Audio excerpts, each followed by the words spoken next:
What are the rest of you guys allergic to? Grass, dead bugs, and dust. Right, nothing important then.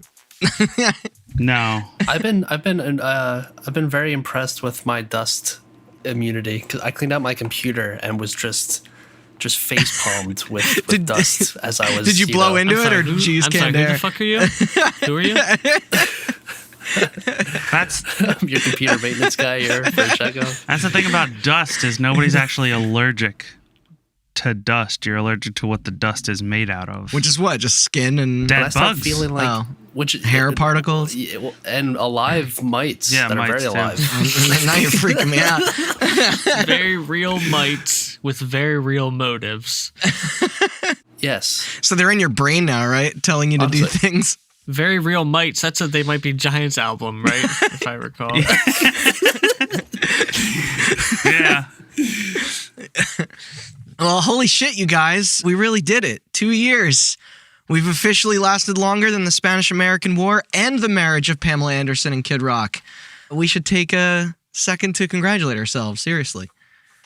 Huh? Speaking I'll of feel good. divorce, It's been 2 years. You guys only wake me up to edit, so it's been like a weird time thing where it's kind of felt like a week. hey, if you want to go back into stasis, you'll keep your fucking mouth shut. I'm really happy to be here. I'm really happy to be all the talking end of things. Now, for those of you that have been with us for a while, last November was our recap of all of the stories we covered throughout our first year on the podcasting scene. In it, we reminisced, updated the topics that needed updating, made corrections, and enjoyed each other's company in close proximity, something we sadly won't be able to do this time. Everything else, however, we're going to do again. Do y'all remember when we started doing it remotely and we were just like, it'll only be for a couple months? Yeah. And here we are. And then I had to drive over to the interface to Chris's house. I was like, you should just hold on to this. He knew something we didn't. I just have a feeling like this completely incompetent leadership will lead us down just the most obvious of roads. Hey, whoa. Starting with year 3, no more politics. New rule. Only video games. So yeah, clearly it's been a shitty, fucking god-awful 12 months. Not just for everyone out there, of course, but I would say even personally, things were particularly hard on us here since we did this previously. So please forgive us if any of that was noticeable in some episodes. Performing right now can be tough, though we always try to deliver. As far as our show goes, 2020 marks the beginning of when we switch to our bi-weekly schedule for new content, as well as our, I'm going to say it, pretty smooth fucking transition over to online recording, of which we have our wonderful producer and sound engineer to thank. And now we're switching, starting 2021, we're switching bi-weekly the other way. We're doing 2 episodes a week. Yeah, the English language is fucking stupid. Yes, it is. Yeah. Bi-monthly That is was a the joke, same by the way. right? Do not expect 2 episodes a week. We will all literally die. So this celebration will also likely be a tad shorter than the 2019 one, as we do have less to revisit overall, but I would absolutely be bummed if we weren't able to get all 4 of us back on here together. So without further ado, this is Hot Button's Year 2 Recap Special. I'm Randall Beatrice, here with you-know-who, Austin Blakesley, Yay. and Chris Anantuano. Hey. And joining us Shit. to, Hold on, let me try again. to look back on all Can't take my catchphrase, dude. all of the hard work they've done, Jason Domenico. Remember when I pronounced that name wrong last year?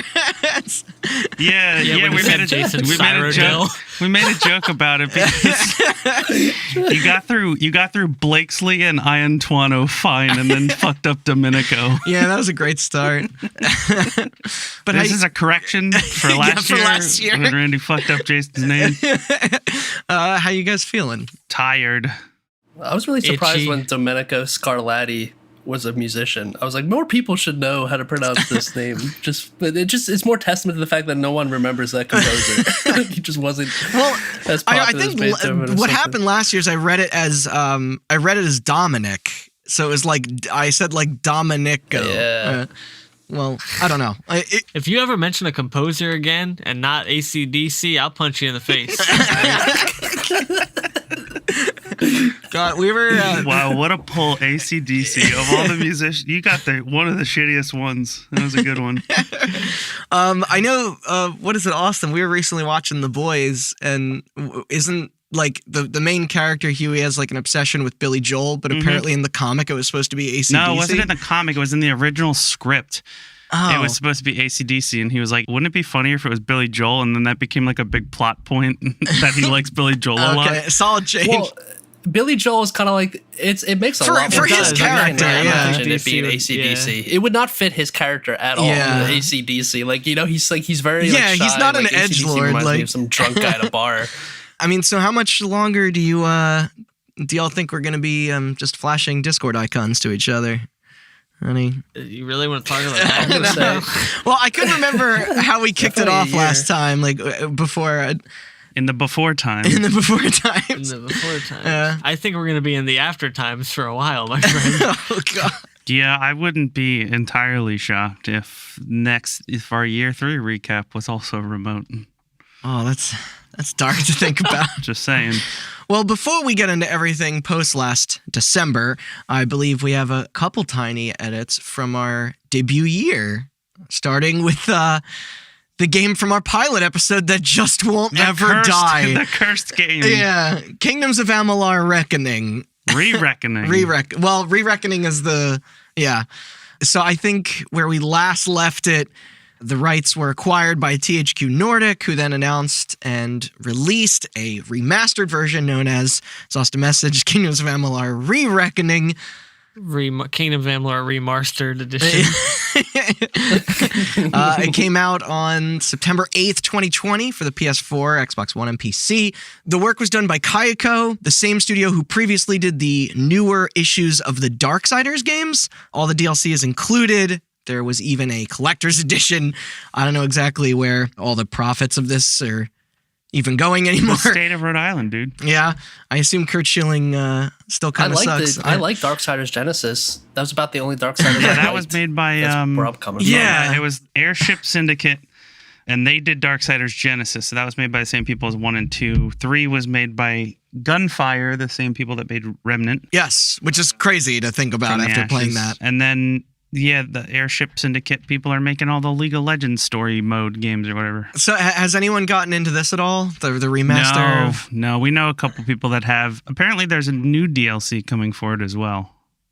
That's so The studio that's porting it is making a standalone like DLC thing just built in like the in same that engine. Yep. Huh. Yeah, I didn't even download it on my pirate website. That's how much I don't want to play it. Yeah, I thought you free. liked the original, didn't you? No, I did. I just have no desire fair. to revisit that. Yeah. Yeah. It just looks like. I'm sure just it's a looks little dated, like- That was a cool It's game. a time and a place game. It was a good game, but Yeah, no, I get it. Yeah. now we have better video games. Yeah, like Avengers. Well, now with that out of the way, once again, what else was there from 2019 that could use a quick comment? GTA 5 is coming out again. Elder Scrolls 6 is never coming out. Epic Games got into And it's also going to be on Yeah. Xbox. I love how like everyone was like, Microsoft, they treat their IPs pretty good, and for the most part, I kind of agree with that. But like, it would not what like a week or two, and we could. Who's the guy's name that came out and just was like, like this isn't going to pay off unless we make it exclusive. Like, we just bought them for $7 million. They like, still we're got to gonna make it that exclusive. Starfield game first, right? And that's still multi-plat. I mean, I don't know. Like, I don't know I mean, anything about Sony, that. I guess, started it with the Street Fighter thing last generation. I think Austin. Yeah. They tried to buy exclusivity for Starfield as well, and then Microsoft just bought the company instead. Wait, really? Yeah. Because that's what they bought exclusivity for Deathloop and Ghostwire The Tokyo. Deathloop thing is hilarious because they already paid for that. Mm-hmm. Now they paid Microsoft to have an exclusive against Microsoft. It's very funny and real stupid. This industry is real dumb. That game looks cool though. Sure. Epic Games got into yet another lawsuit that I'm sure we're gonna Yeah, I bought a hat, dude. tackle down the road. 'Cause, I bought a hat. Looks like an old Mac hat, but it says like free Fortnite or whatever. I didn't buy a hat. Just so everybody's aware. But I thought that was real stupid. The 1984. Once again, stupid industry. Yep. Yeah. Yeah, standing for either the. Oh, I know. companies in Like, that there's just lawsuit, I no think is stake. absurd. That's I like the what was the trending tag was just billionaire fight. Yeah. So it's just boy. But Austin, I see that there might have been something with your boy, Philip Mewson, from our IGN plagiarism scandal. Yes. I hear he did a, quote, very honest and original Dead Cells review. Yeah, and he released it by tweeting the meme where it just said the internet, and then there's nothing, and then it says me, very honest and original Dead Cells review. So he revealed it with a meme, which makes me already hate him. But like the good little journalist I am, I watched it. Why did they make you hate it? Let me just read some excerpts from the beginning and end of this review. Okay. And then we can move on. I'm sure this will be good. What if he just started reading the script for like Blade Runner or something? Like Tears in the Rain. No. Okay, Dead Cells is good. This is from the beginning. Dead Cells is good. It's so good that the first time I tried reviewing it, it left me so speechless that I literally went looking for someone else's opinion to describe it. What? This game played such a pivotal That's You're why. a bad writer. such a pivotal role in the self-destruction of my career as a games journalist that I shouldn't like it, but I'm still coming back to it 2 years later because it's just that damn good. Cut to the end. I know I'm probably the last person that anyone would ever expect to talk about this game. Oh, yeah, we agree on The something. stupid shit I pulled will forever remain the biggest regret of my life, and I know that no matter what I do to try and make amends, it'll probably never be enough for some people out there. I certainly can't promise True. you I'll be able to stick around forever because honestly, I don't know how much more of this negativity I can take. But I want to try and do right by you guys one more time, and I can promise you one thing for sure. This review and every review I create from here on out will always be a very honest and original review. I mean, I feel like people kind of forgot So the until baseline standard, great. like Yes, so just what everybody always does and does most of the time the first time. We are now like 2 fucking years later, and this dude is still playing the victim. yeah. He's like, I don't know how much negativity I can take. It's like, maybe don't be a shithead then. Yeah. But I mean, but also he's doing it to himself again by that post. Like, what does he want? I don't think that post doesn't inherently invite negativity. No, I but it think does draw that- attention to a shitty thing that he did. Like, even if it's Yes. apologetic, I don't know. It's just weird. He could have just moved on and. Yeah, but that's not how shitlords do it in the biz. I mean, obviously he doesn't deserve like death threats. He just. Agree to disagree. What did you send him? Moving on. What did you send him? Nothing. All right. Well, No Man's Sky. I saw you, Jason and Chris, have been getting back into that a little here and there. I got lost we- in that for the we past just few put, weeks. Just put a cool 20, 30 more hours into that game. No recently. shit. All right. Well, how's it been going? Can like, I describe what's my it worm like now? experience? All right, so I think Chris told me this was a recent update. So I feel like No Man's Sky is now at that moment because I tried it multiple times and I'm not huge into survival games with no Direction? Yeah. direction. So I feel like whatever this update did, as soon as I got on, it felt like it was like holding my hand along as far as the main quest goes to like learn the mechanics of the game. And I was like super appreciative of that. But also apparently they added in all these new beasts and things that I didn't know about that. So I get very lucky. Chris tells me that I found like the most perfect planet I could possibly have He spawned did, on. well, It's like yeah, this he found a paradise planet. They're like probably 1 in 20, 1 in 30 or something. He just spawns on Yeah. one. Yeah, so like I'm immediately like privileged, like living on this. It's a purple planet. It's got these neon grass at night. It's got Well, now you're not going gonna to wanna leave your home There's planet, no dude. security. He doesn't. Do you know how long it took him to That's get the to visit case. somewhere else? So I'm just like Chris is playing with me. And he's being an asshole. He's shooting the ground. All right, with his ship and stuff, I was making all about to these ask if you were all in explosions. co-op doing this. Yeah, so I'm just getting used to these like intermittent explosions near me and not thinking about it.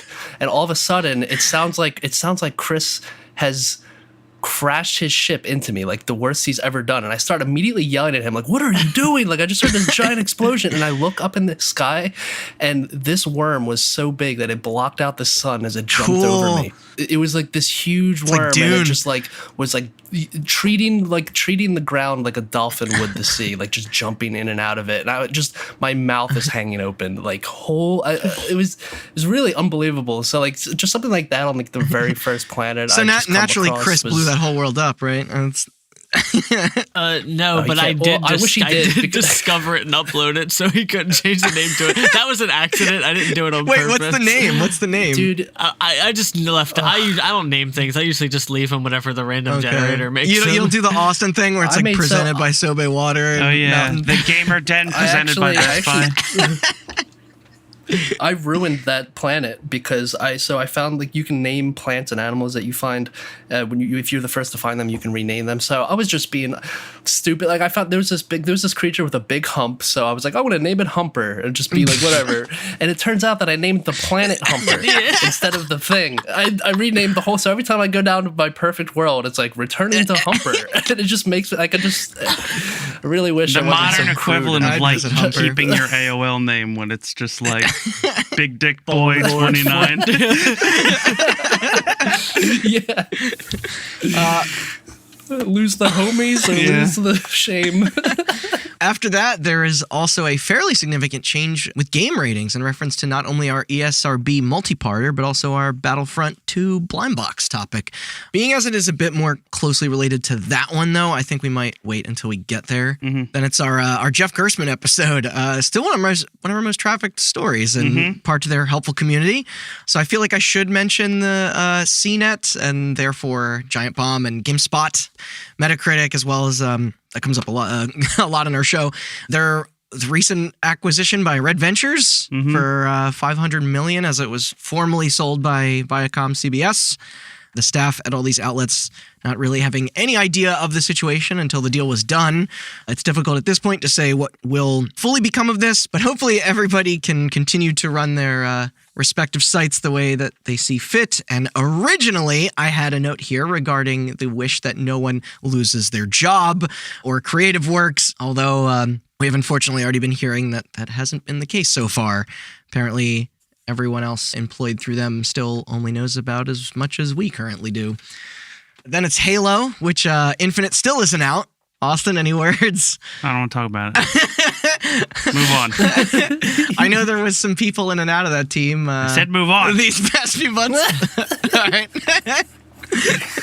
Other than that, it'd sure be fucking great for us to be able to do another live special again one day.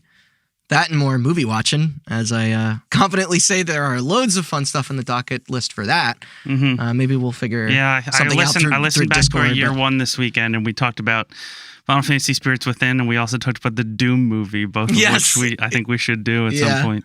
That would be. I mean, That would be fun to watch, like another movie stream, you know? Yeah. I saw you guys posting about the Monster Hunter trailer. Yeah.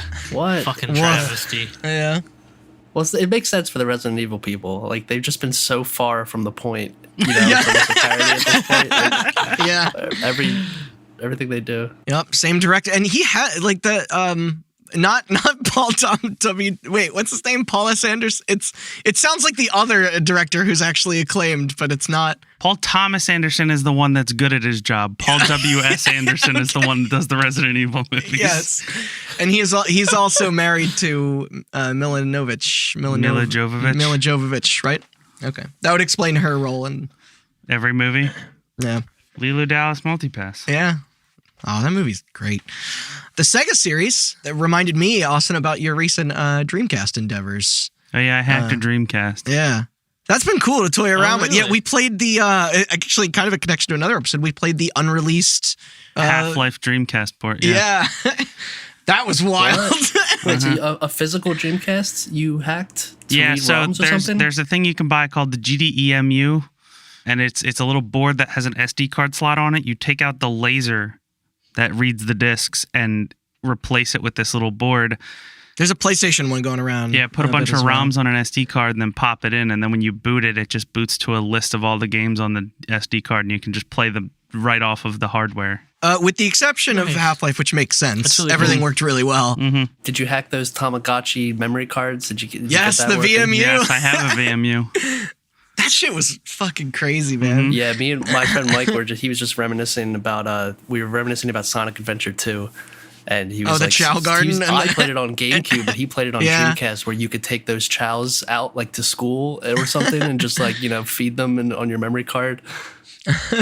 I do real quick have to mention that the way that Half-Life game controlled, because I'm still thinking about it. Well, it's bad, but it's also like before shit was figured out with Halo and Time Splitters and Red Faction and stuff, like it was interesting to see how they like had to port this PC game to console. So I don't know if any of you guys are Southpaws. No? Okay. So when I box. Don't even talk about it. It's literally... Only when I box. Imagine a Dreamcast controller, right? So it's kind of dual analog, but the left analog stick is look. And because there's only one stick, the right side of the controller with the face buttons is move. Yeah.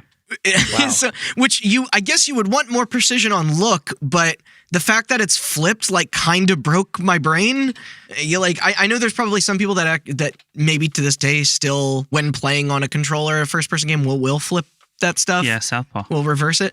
But oh my God, that was so weird. And it was like the D-pad down was crouch, the D-pad up was jump, so you couldn't jump and turn at the same time. But like the shooting was like, you'd think naturally they do a bumper jumper thing and have like there's no bumpers. That on the no, there's a left trigger. Yeah, but that's not a bumper, dude. Yeah, I guess you're right. They don't call it trigger jumper. But it was fucking weird, but very fun to. Also, I would be remiss if I didn't make fun of you because Blue Shift was on there as well. I like how you're like Halo, and then also put Red Faction and Time Splitters with Halo. Red Faction one predated like Halo like one. They're important and stuff. Time Splitters one and Red Faction one are very important in terms of modern console control. When's Time Splitters Infinite coming out?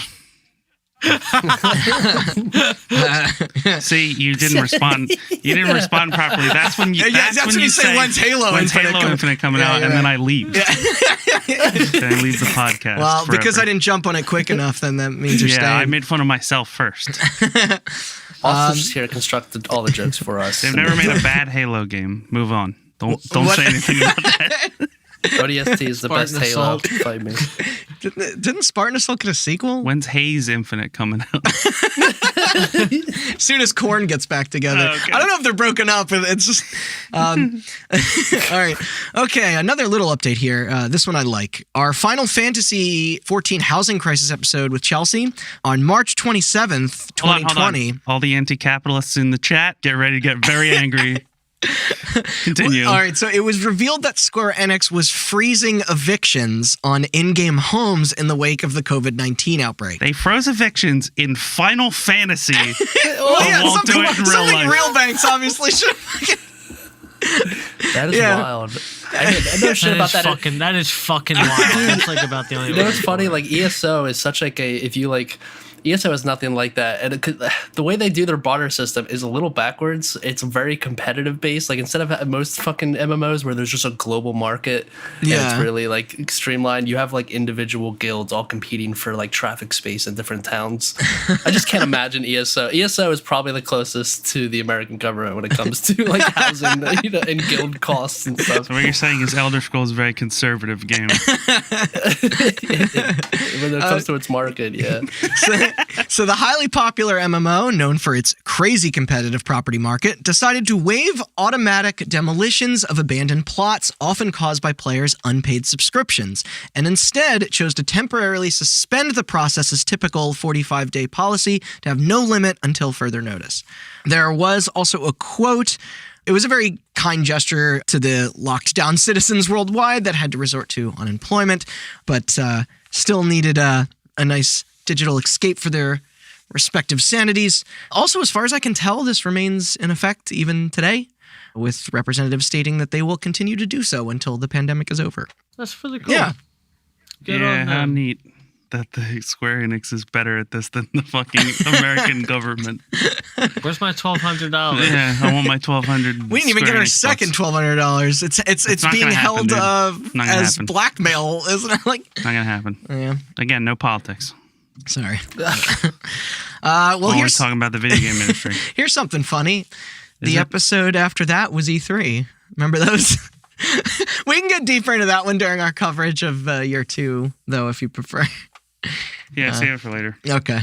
Destiny. I think the last piece of news that came up about this prior was their announcement that they were leaving the Battle.net launcher on PC in favor of just selling and launching through Steam, which I only found out after wondering where that 90 gigs of used space was coming from on my hard drive since it's removable. But question though, is anyone here still been playing or checking in on any of that new stuff? No. Okay. I have a friend that's been trying, but the grind for Destiny is just. I do have fond memories of it, but me too. I've only heard bad things. I have over 2,000 hours of fond memories and 400 of the second one. I only know this because I was talking about it yesterday. We looked it up. I recently was like, all right, fuck it, I'll get on. And it was just like maybe 2 months ago. I bought the whatever battle pass thing. It's like $10 for like a 200 or 100 days or whatever. And I was just playing, and I was like, after 2 days, I was like, this is just trash. Like, this game has just the potential to have so much. Like, what used to keep me going about the game was the gameplay loop was so much fun. The shooting is brilliant. I still to this day think it's the best fucking first-person shooter. It plays like ever, a dream, like physically. Yeah, but like that's just not enough anymore. There's just like not enough to it. I was just playing and I was just so disenchanted with the shit I had to do that I was like, this is worse. It's always fun. My initial problem with Destiny was always that it was a very linear game disguised by an open world feel. And it's funny how much that came playing No Man's Sky made that apparent, because first of all, they just ripped all of Destiny's UI design. It has the loose cursor thing, doesn't it? I actually like it, but like when you're like moving to another planet in like warp speed in No Man's Sky, I'm just like, wow, this is like the loading screen for Destiny, except I'm actually going somewhere. Like, I have control over it. If I play another looter shooter, a schluter, if you will. A schluter, if you will. Yep. It's gonna be either Avengers or the revision of Anthem. That's the vow I'm making right now. Why? Because I don't like myself or video games. Wait, what's next for that 10-year plan that they were working on? They're still doing it. There's an expansion coming out. Yeah, an expansion coming out like in what? I wasn't sure. Yeah, right? Next gen versions of it were announced. They come out right? December. I want to say the next gen version. Does it have crossplay? It has cross save. Yeah, it has cross save. Okay. No, I don't know if it has cross play. All right, I wasn't sure. It doesn't, because the last time I played Destiny 2 was when some asshole currently on this podcast bought me Google Stadia for Christmas. I don't know who that was. And the only thing that I could play for free was Destiny 2. And there were like 14 people on it. So yeah, you can be the best. You'll be the best then. Yeah. Exactly. Yeah. I always thought the thing that was missing from Destiny was getting color banding and compression like a 240p YouTube video while I'm playing it. Yes. So I really like the Stadia version. That's just a retro build, dude. Yeah. No, I just personally just feel like it's just like, I think about this, like I'm not trying to knock games that have like the same thing over and over again. Obviously I play ESO. I mean, it is just doing like the same dungeon and shit over and over again, but it's different. When I do like, if you're just running strikes over and over again in Destiny for like some chance at one thing that you're just going to break down, it kind of sucks when it's like, it feels like goals in true MMOs are more directed, and Destiny's more just like, do this grind, and then like, it doesn't really matter though. You don't have to do the grind. The reality is you have like very specific routes to take to things. Like you can probably cheese your way to a high level just doing like very specific things, and that's not fun. Or you can do this deep fucking grind of all the different things, which is also just not fun. Yeah. I just don't. It's a bummer. It's just not they're enough really to gonna it. have to reinvent Destiny 3 will happen one They day, said it's right? not. Wait, they're sticking with 2, yeah. For how long? Forever? For the foreseeable future, I guess. Which is a shame, because my problem with Destiny is not even necessarily that the loop isn't fun, but also the loop is fun. But my problem is that, like, I stopped playing because other video games came out. And every time an expansion comes out, I see their trailers, and I'm like, I'd like to jump into that for a little bit. It is impossible to just jump into that game for a little bit and then be done. Yeah. Because there is so much shit to do, and the grind is so slow that you just have to sit there and do it all. I have a very love-hate relationship with the way that the progress in that game is gated, because it prevents, if you're playing with people, it does stop others from like just boosting ahead to the point that you'll like never be able to comfortably party up with them. But at the same time, it holds up a stop sign of like how much you can really get done in a sitting. So that's why I'm moving to Avengers, dude. I don't really know a solution to that. Anthem 2. Can't wait. So back to loot boxes, everybody's favorite. Mm-hmm. Despite Star Wars Battlefront being able to actually maintain a relatively devoted audience. Dude, speaking of, not even gonna lie, I've been playing the last 2 days. I've been playing Battlefront 2 hardcore. Yeah? All right, well, that's what I meant too. Sorry, but yeah. But I mean, one group of folks that assuredly weren't happy were those at the ESRB in an effort to fight against the waves of backlash from fans, parents, and governments in regards to these egregious microtransactions. The actual thing, not our show. They, on April 13th of this year, implemented a brand new label to their GameBox ratings. The warning would read, quote, in-game purchases, and then in parentheses underneath, includes random items. You could argue that it's maybe a little bit late to the party, but now buyers everywhere in the North Americas will know when a product offers additional blind spending or other forms of currency that support the same. One thing about this that does make me kind of curious is whether or not publishers would even be comfortable featuring such bold words on their physical units and store pages, considering the rightful stigma surrounding it. Meaning, like, do you feel that that pressures companies to figure out some other way to get money instead with the Battle Pass route or whatever? Because that technically still falls under the line. That and when the getting was good for this type of shit. Like, oh yeah, Battle Pass is definitely random loot boxes.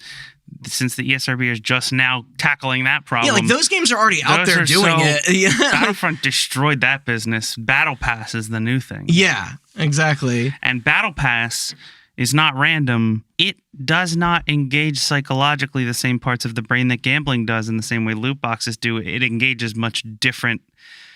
It engages addiction, which is a much different psychological problem for people to tack. Nah.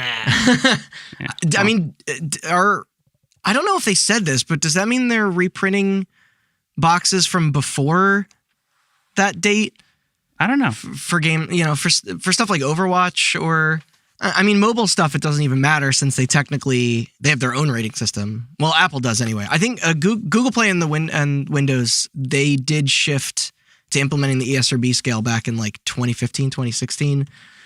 But have any of you guys actually seen this on anything yet? No, I don't look at physical boxes anymore. Well, have you seen it on? Because going into stores is illegal or whatever. But even on do they have it on? Is that on Steam? Yeah, it's on online stores too. No, I haven't. Because obviously, as you mentioned, not that we've been to retailers much since April, but the most interesting an official thing for there to be like a disclaimer for microtransactions, but not battle passes is what you're saying. But not battle passes, yeah. My most so recent it may not even change a thing. My most recent game purchases were Among Us, Cook Serve Delicious 3, and Vanquish. So, no, I have not seen this warning. That Sega sale. Getting all that Sega sale. You were rolling in the. I also got Vanquish on a sale. Yeah, it's $5 right now. $5. I mean, what was the last thing that we all played that had loot boxes? I played Battlefront 2 with Jason and Chris like a couple months ago? Last time I played Battlefront 2, I remember the game felt like they had absolutely gotten so much backlash because the whole level up system was really facilitated. Like, I don't think it's fixed.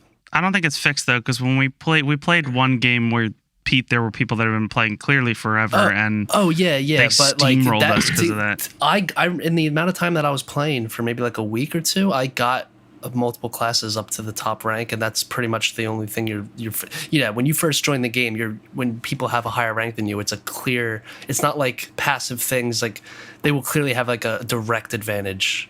But it's not so much like anymore where you have to level up through the loot boxes. You just sort of get levels, and it seemed like so fast. It seemed like that's what they updated because of the backlash. I mean, I don't know about loot box games, but like Fall Guys has a battle pass, Siege has a battle pass now, Rocket League, Call of Duty, Black Ops, Cold War, Ronald Reagan is going to have a battle pass, and apparently they're going to have 3 battle passes. What? One for Warzone, one for multiplayer, and one for zombies. No. And I swear to God, if the zombies battle pass makes the game mode worse, I'm going to find out where Treyarch lives, and I'm going to sternly deliver them a sternly worded letter.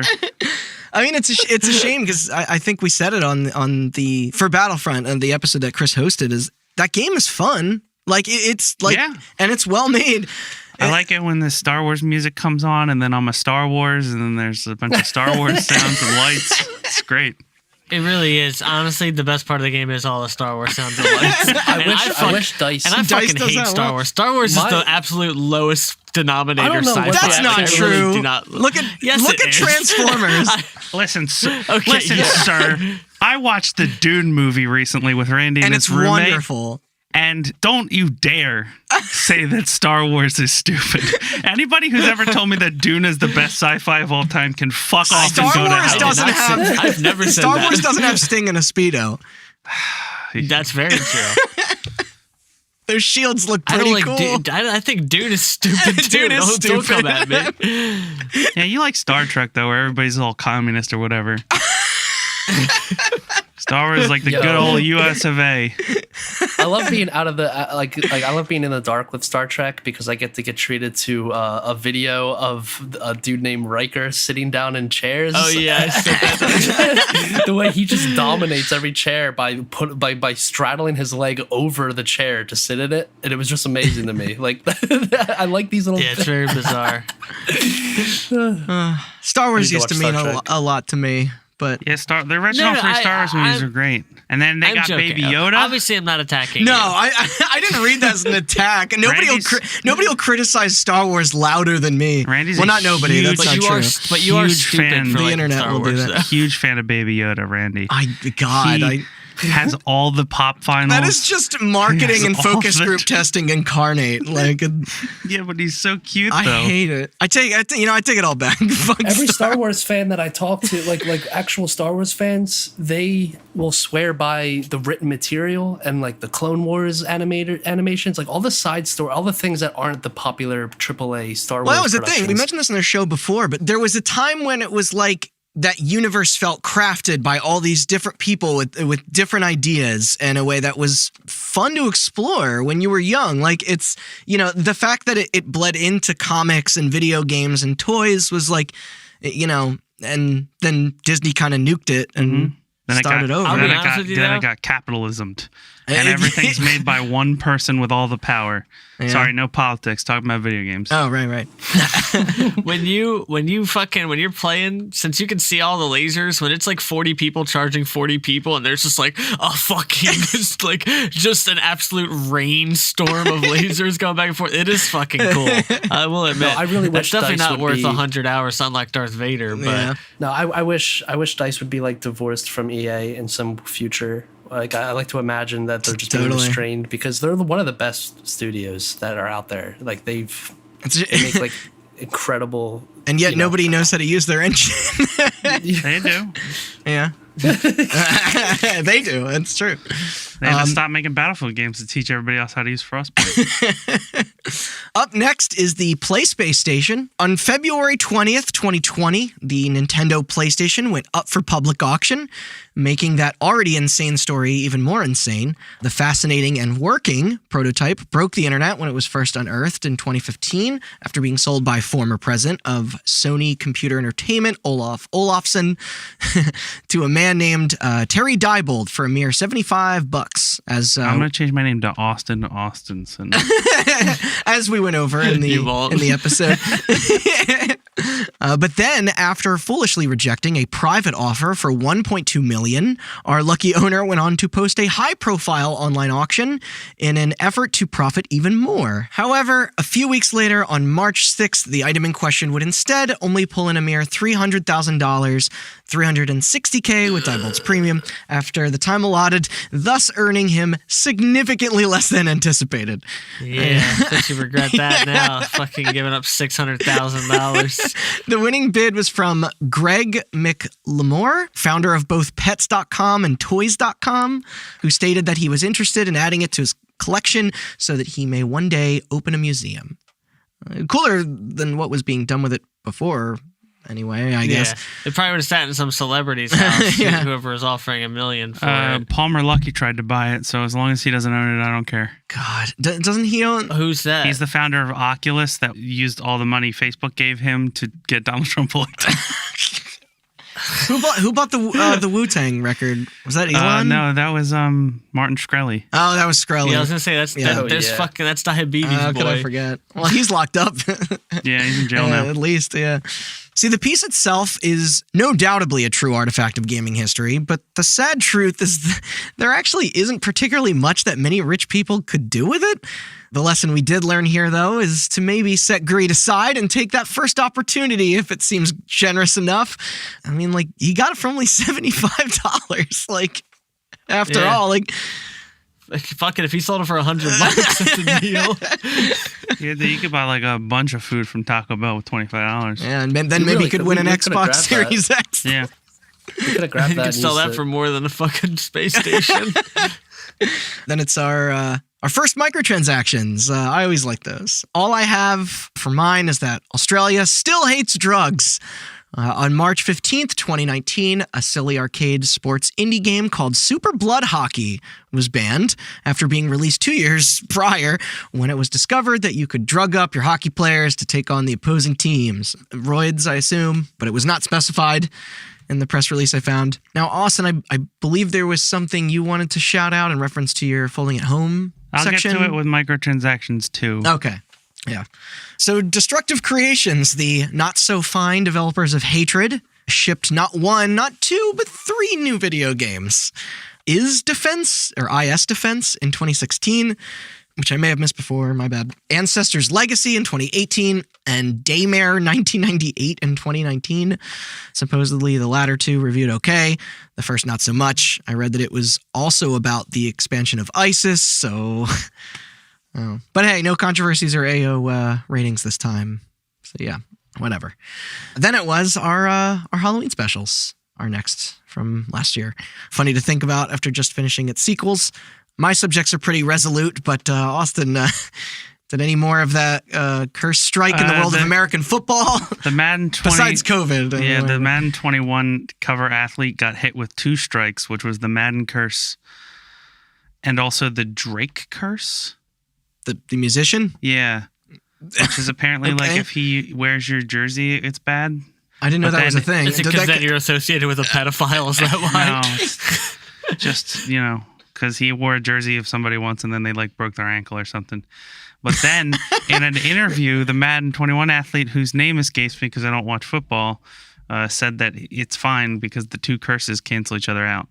Is that how it works? He is still playing football and not hurt, so... Okay.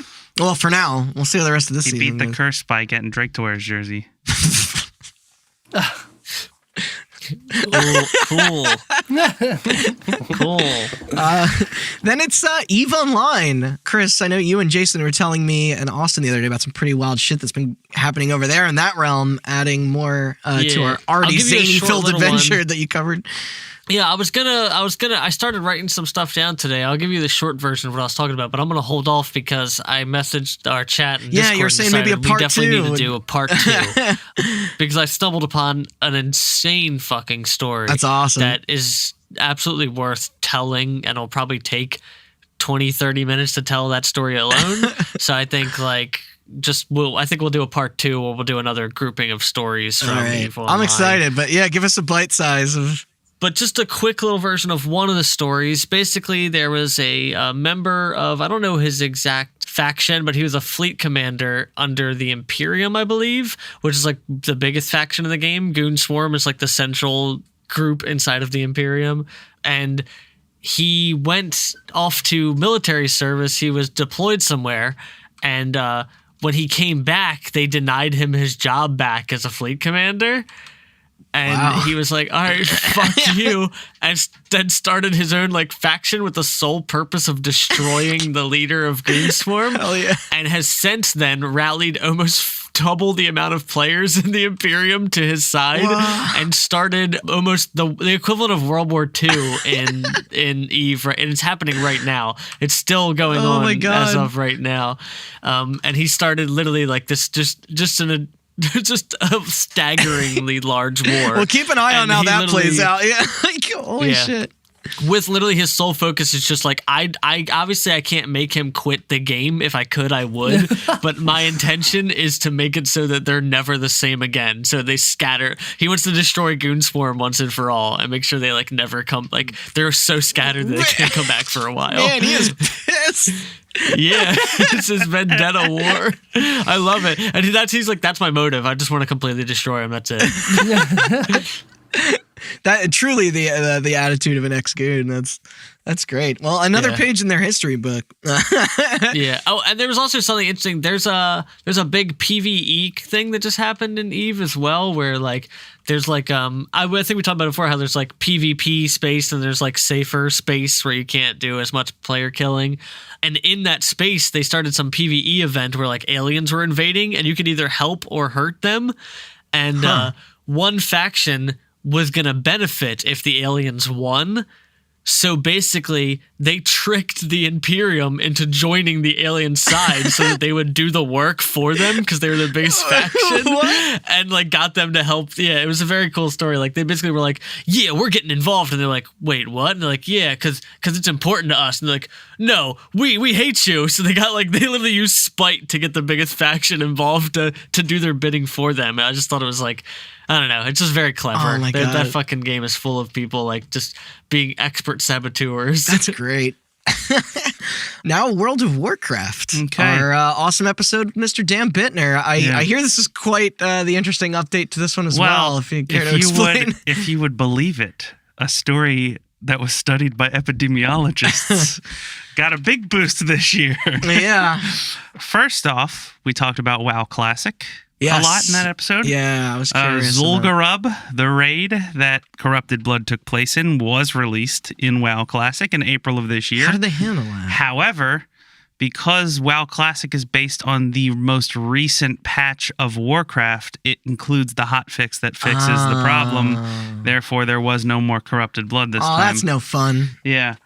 And I want to read also, it got a lot of publicity because obviously of COVID. And a lot of epidemiologists have been quoted saying that the data collected from studying Corrupted Blood did play a part in their dealings with the coronavirus. And here is a quote. I'm going to read two bits. One is from Matthew Rossi at blizzardwatch.com. Is like a Blizzard blog, but he puts it better than I could. So I just want to read this little bit. Lower level characters were killed almost instantly by the 300 or so damage every time the plague ticked, but higher level characters could survive it, and thus some players immediately began spreading it on purpose. The bioterrorist mode. Behavior of interest to the researchers looking into COVID-19, because it's similar to the way some people, when presented with changes to their lives intended to prevent the spread, will instead refuse to make those changes. It's not exactly the same motivation. While there are people who have gone around licking things on purpose or otherwise behaving in a manner deliberately designed to spread it, the behavior of players more accurately maps to that of people who ignored warnings and continued the spread. Hey, whoa. I thought you said we weren't going to get political. However, as fascinating and disturbing as the parallels between the pandemic and this video game plague are, we won't be seeing piles of dead bodies in our auction house this time around.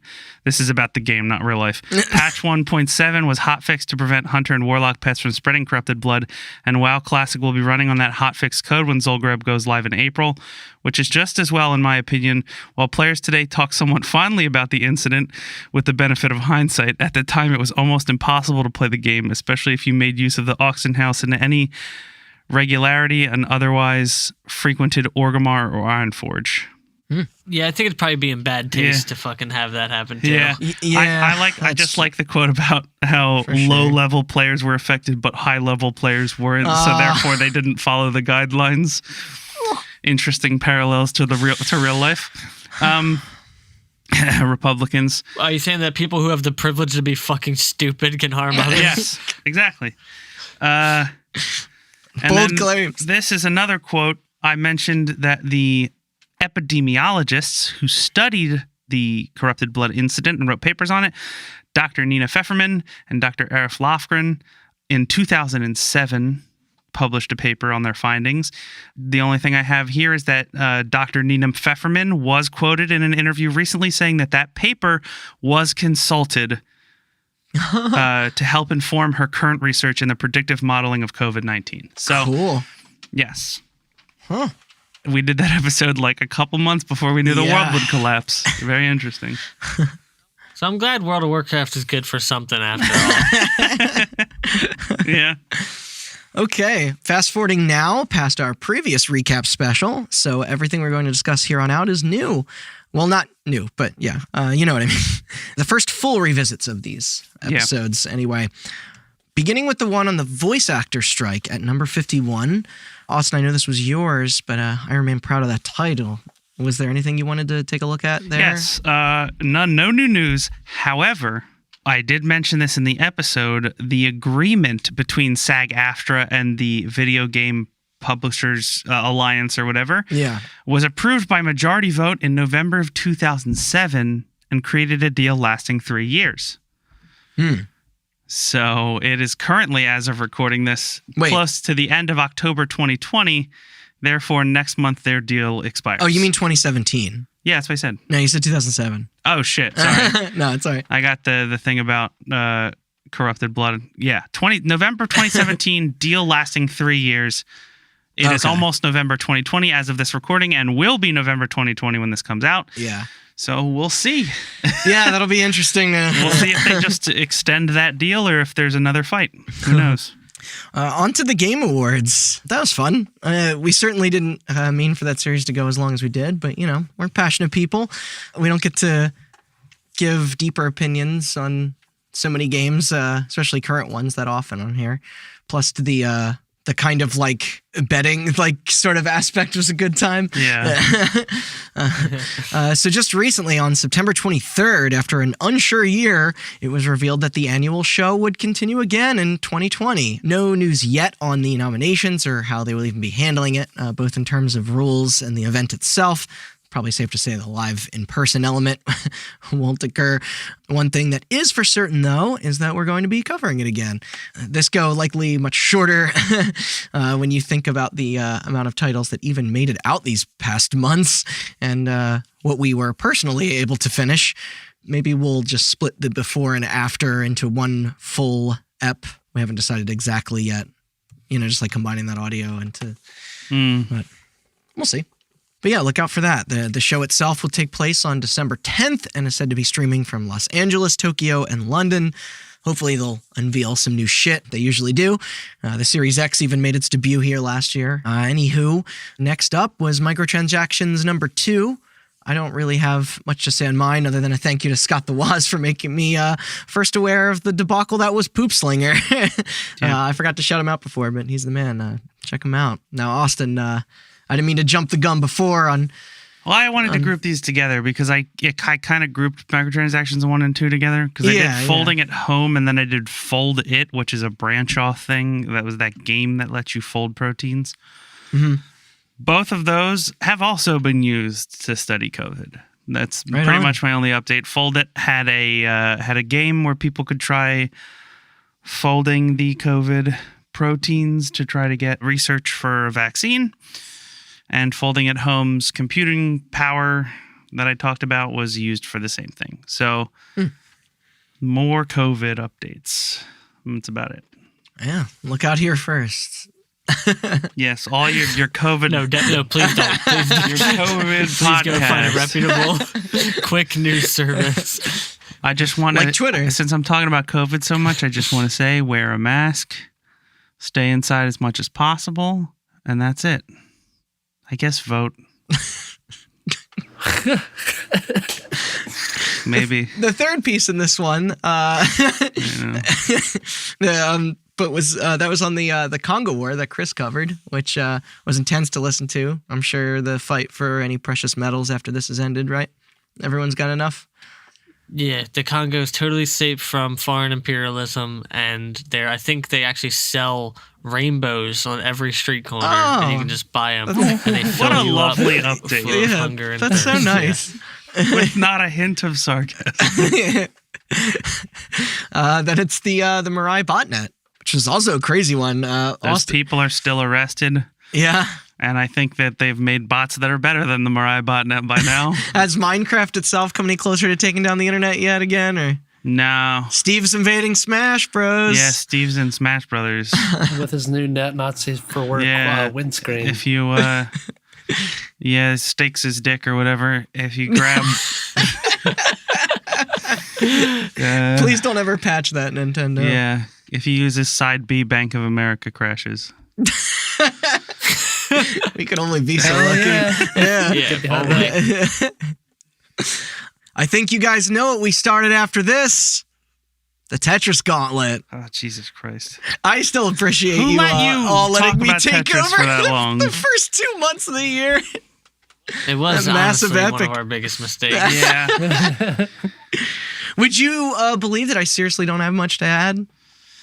Really? Well, it'll just be a couple quick shots, I Oh, promise. Jesus. Yeah. How could you have believe that anything you're to lying. add? Welcome back to part 2 of our year 2 recap. Welcome back to part 5 where we talk about Lexi Pajitnov for an hour again. Hey, I already made my corrections in the middle of the series, luckily. But basically, Tetris is still continuing to kill it. Is it? Yeah, there's about to be new entries soon with Puyo Puyo Tetris 2 and Tetris Effect Connected that I can't wait for. They hacked Tetris 99. What do you feel about that? I did see that. And then those devs went on to make that Mario 35 game that'll disappear in a couple months for some fucking stupid reason. There was also, speaking of dumb, that mobile app where you could make money off Tetris by winning against other people. I played that. HQ style.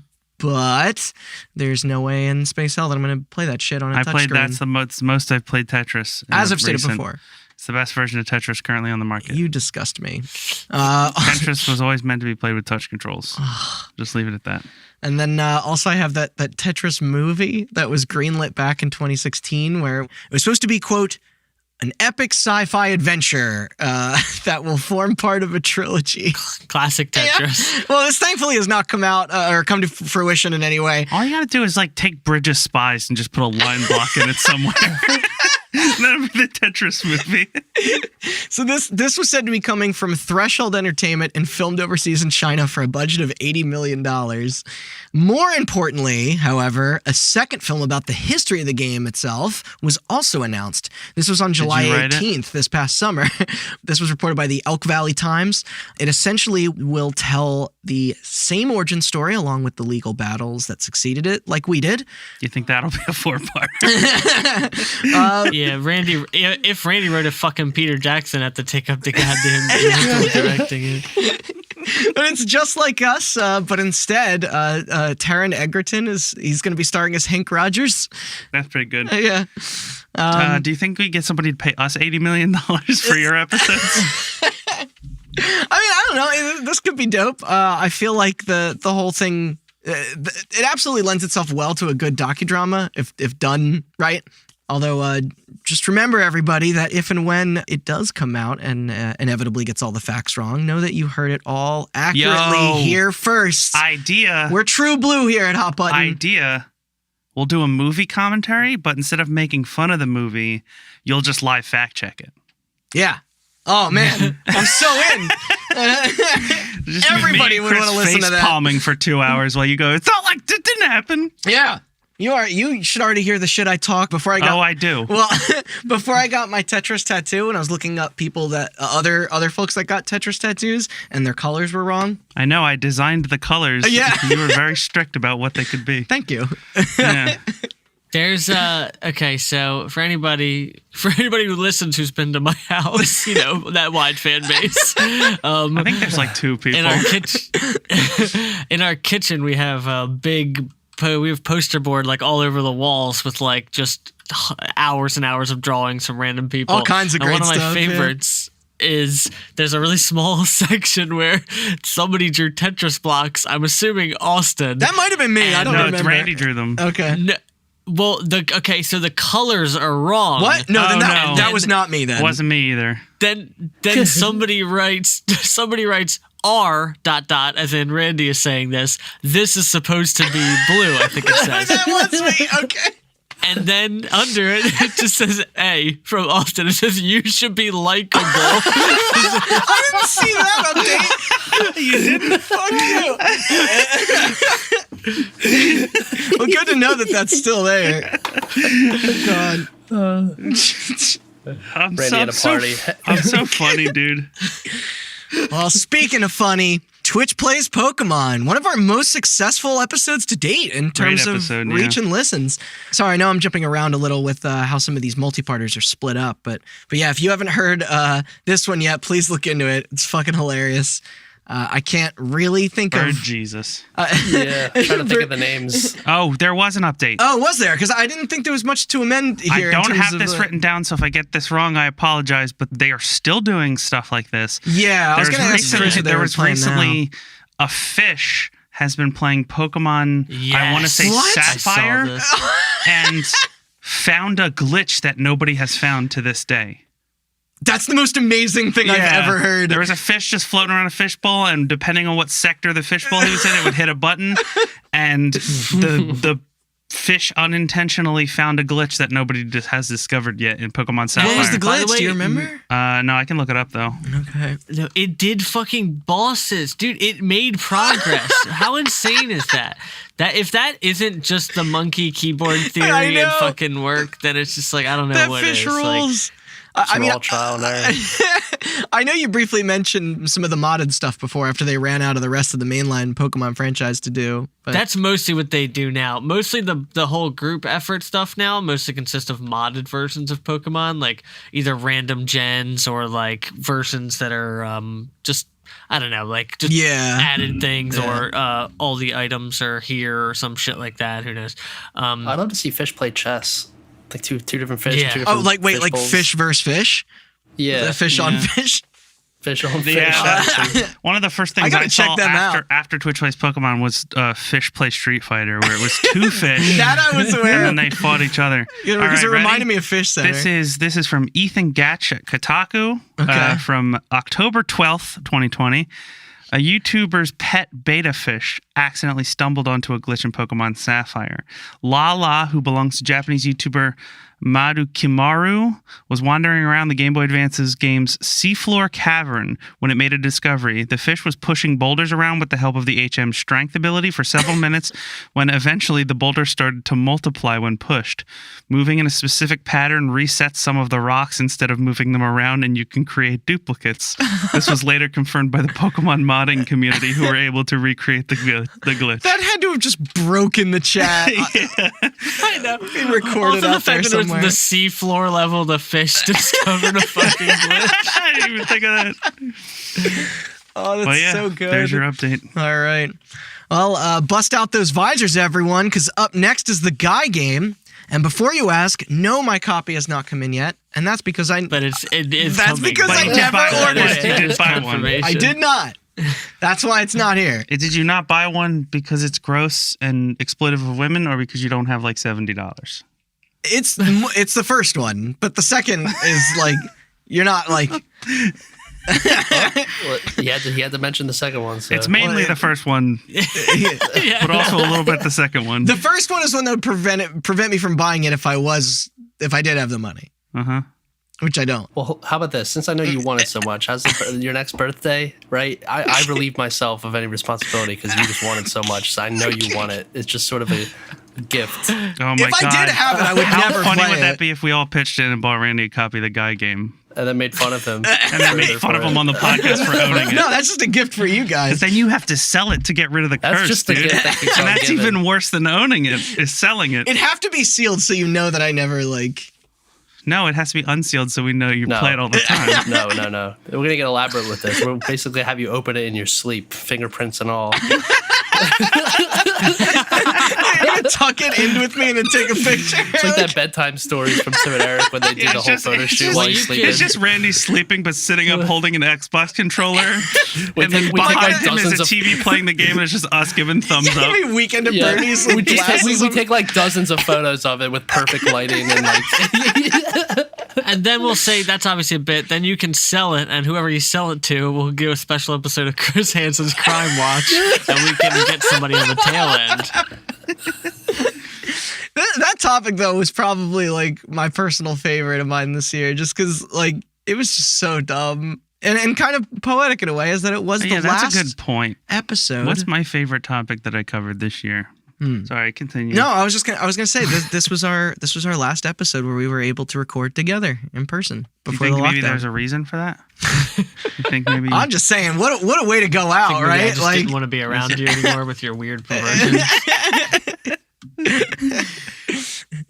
So this takes us to our first remote cast, Lady Pac-Man. Austin, I wasn't sure if there was much else that could have come up, although we also could talk a little bit more about the transition to online here if you guys wanted. Sure, yeah. There's no updates on Miss Pac-Man. It's still better than Pac-Man and was still created by Americans, and Japanese people still suck. I mean, that's true. But Jason, what do you feel is the most like radical change in terms of like mixing or editing since this? Like, has it been easier, harder? The syncs at the beginning are always. It's been a little better, honestly. Yeah, in one way, just that I have more isolation, So that makes sense. Yeah, less like basically. It actually gives me more freedom to cut things because before, if say someone was I don't know, like if Chris says something that, is underneath you guys in the wrong moment, I can completely cut him and it's fine. But I couldn't do that before because you'd still hear his voice in the background, saying something. Yeah. So it would be weird. Like, so I actually have more liberty, and I think I've been making more drastic cuts because of it. But, obviously not. Is that why I've sounded so smart lately? Maybe. Yeah, no, we've been giving you smart pills in your breakfast dish. Yeah, I've been slipping you Limitless pills in your vodka before each episode. I was also about to make a Limitless fucking joke. No, you're not that athletic. After this was another bigger one, a thorough tale of something anyone that has probably ever listened to us is surely familiar with, Valve. Who? I learned a whole lot in this one, Chris. I don't know if there were further things you wanted to tack onto that. The only thing trilogy. I really want to say about Valve is they've made apparently one of the best games that nobody can play this year. Yeah. There's a very interesting short interview with Jeff Keighley about his kind of history with Half-Life. It's called like The Last Minutes of Half-Life Alyx. I think you should check it out. Yeah, okay. It's really cool. It's really short. It's only like 5 minutes tops long, but it's very charming. Yeah. And it's pretty interesting. Nothing new with Valve. I do want to continue. Obviously, we're gonna have part 3 eventually, and we'll talk about the history of their VR. Yeah. And we'll talk about Steam and all that stuff. So just keep your ear to the ground. Okay? Yeah. Put on your VR headset. Yeah, it'll be a VR episode. You can only listen to it if you own an Index. Oh, that's sort of the On Cinema VR episodes. Well, now it's failure time again with SimCity 2013. Before I get into a recent report, though, with yet another hopeless movie venture, I heard you went back and played some more of this, Austin. It's great. SimCity 2013, better than City Skylines. I think you said that on the recording too. I did. You're wrong. It's great. I'm just gonna scroll down a little bit. There's a well, I don't want to say polish. That's the wrong word. There's a design element to SimCity 2013 that I appreciate. Yeah, I don't think polish is streamlined. The wrong word. It's streamlined, and people keep shitting too much in my city. Oh. you got a poop problem in your society? Yeah, that's my only poop update. Problems. Where's it going? They keep protesting all this shit.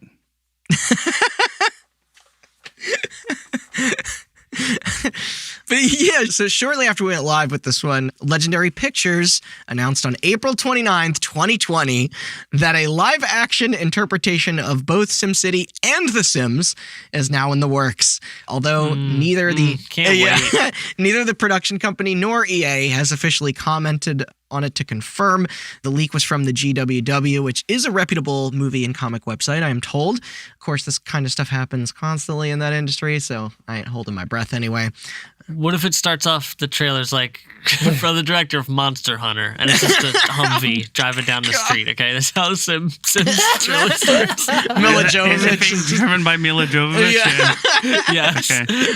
Just working your way backwards from military. Honestly, And then though, just a 50 cal tearing into a fucking suburban house. Honestly, just ripping its siding to shreds. my favorite you know part what of I mean? Monster Hunter World was the driving. So it makes a lot of sense. We'll get this. No director or actors have been attached.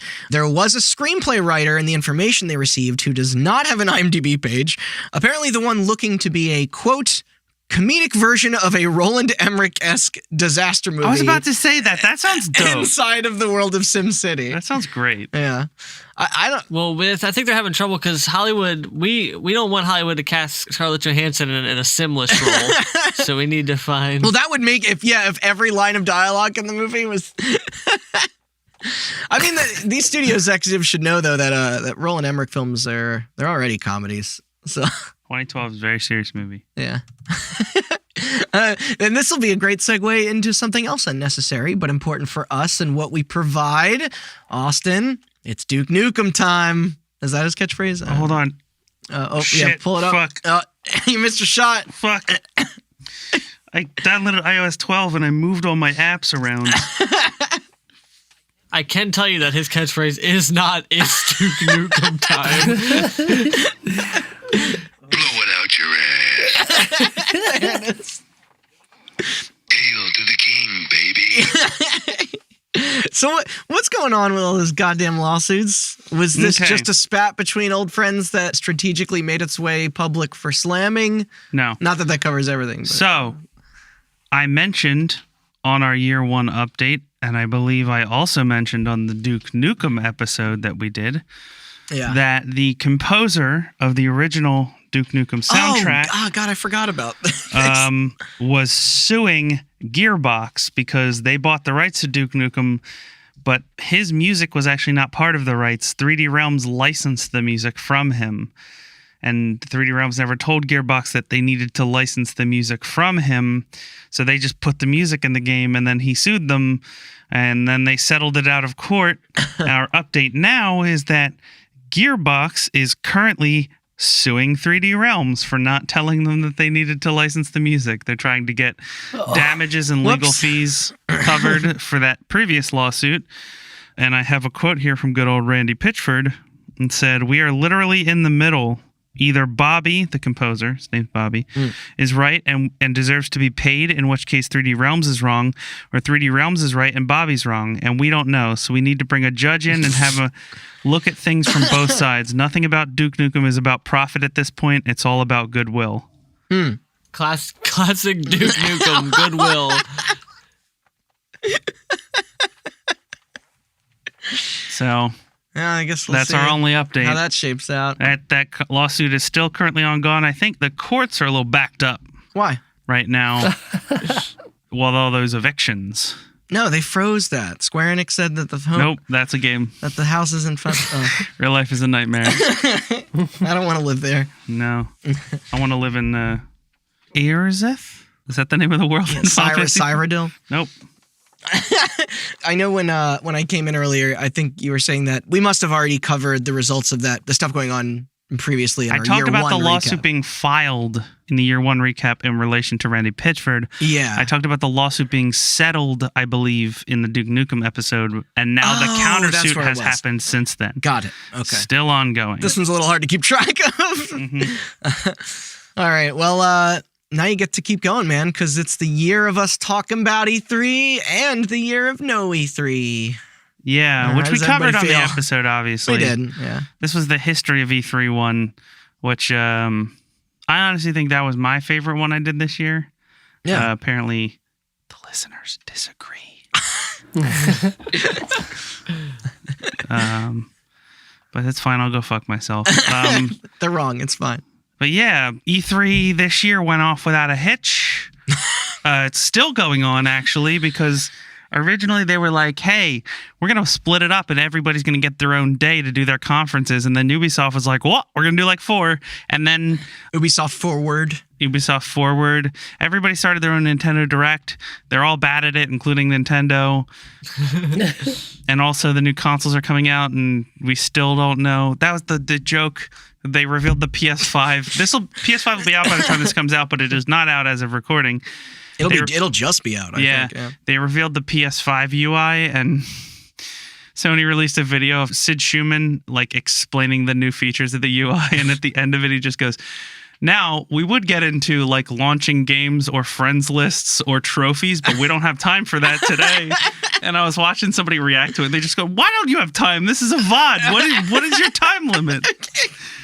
Oh, it's so confusing. They got to step down off that stage real quick. Those people need to be reined in. And I think we talked about this, but I think that's why E3 needs to exist. And we don't know. I think E3 is planned for next year. We don't know what the state of the world will be by June. I was going to bring that up because everything they did have lined up, or I guess have planned now, sounded pretty terrible.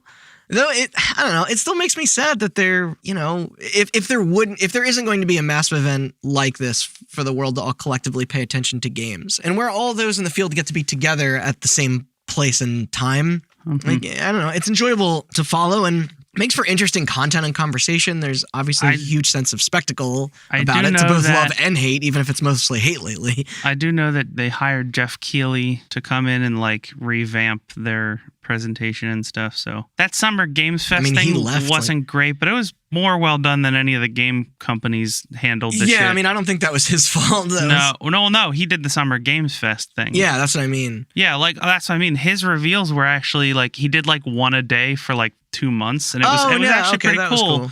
And then Ubisoft's just like, tune in this Sunday at like 1:45 p.m. and we're going to tell you more about Watch Dogs. And it's like, I hate it here. I mean, EA's thing was lame too. Oh, EA's thing was awful. Yeah. But everybody reinforcing its obsoleteness does hurt. It does hurt smaller devs. Like, it absolutely does. Yeah. And there's still such a part of me that always like... Shout out to... that always kind of dreamed of attending it. Despite the offerings to the public... These past few shows being pretty bad. Shout out to Kind of Funny, because they went through with their indie game showcase despite E3 being canceled. That was very cool of them to showcase some indie games, as well as PC Gamer went through with the PC Gaming show, which had a couple neat reveals.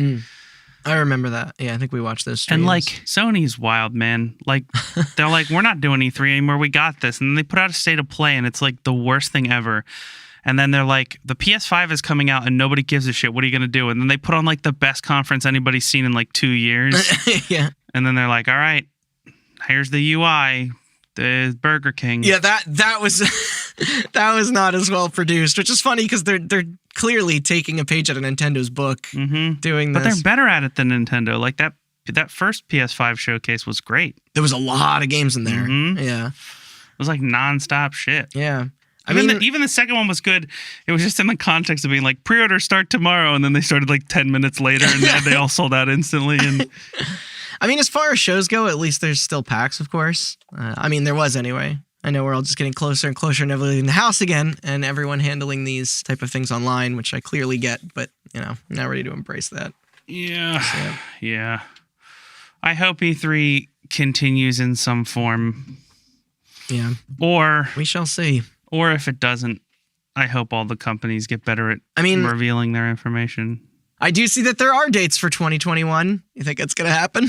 I think it'll happen for sure. Well, assuming that they can hold a press conference next June, hold a conference. I mean, I feel like conventions are probably the last thing to be reinstated. Yeah. Well, yeah, along with concerts and sporting events that are of a specific scale and size. Sure.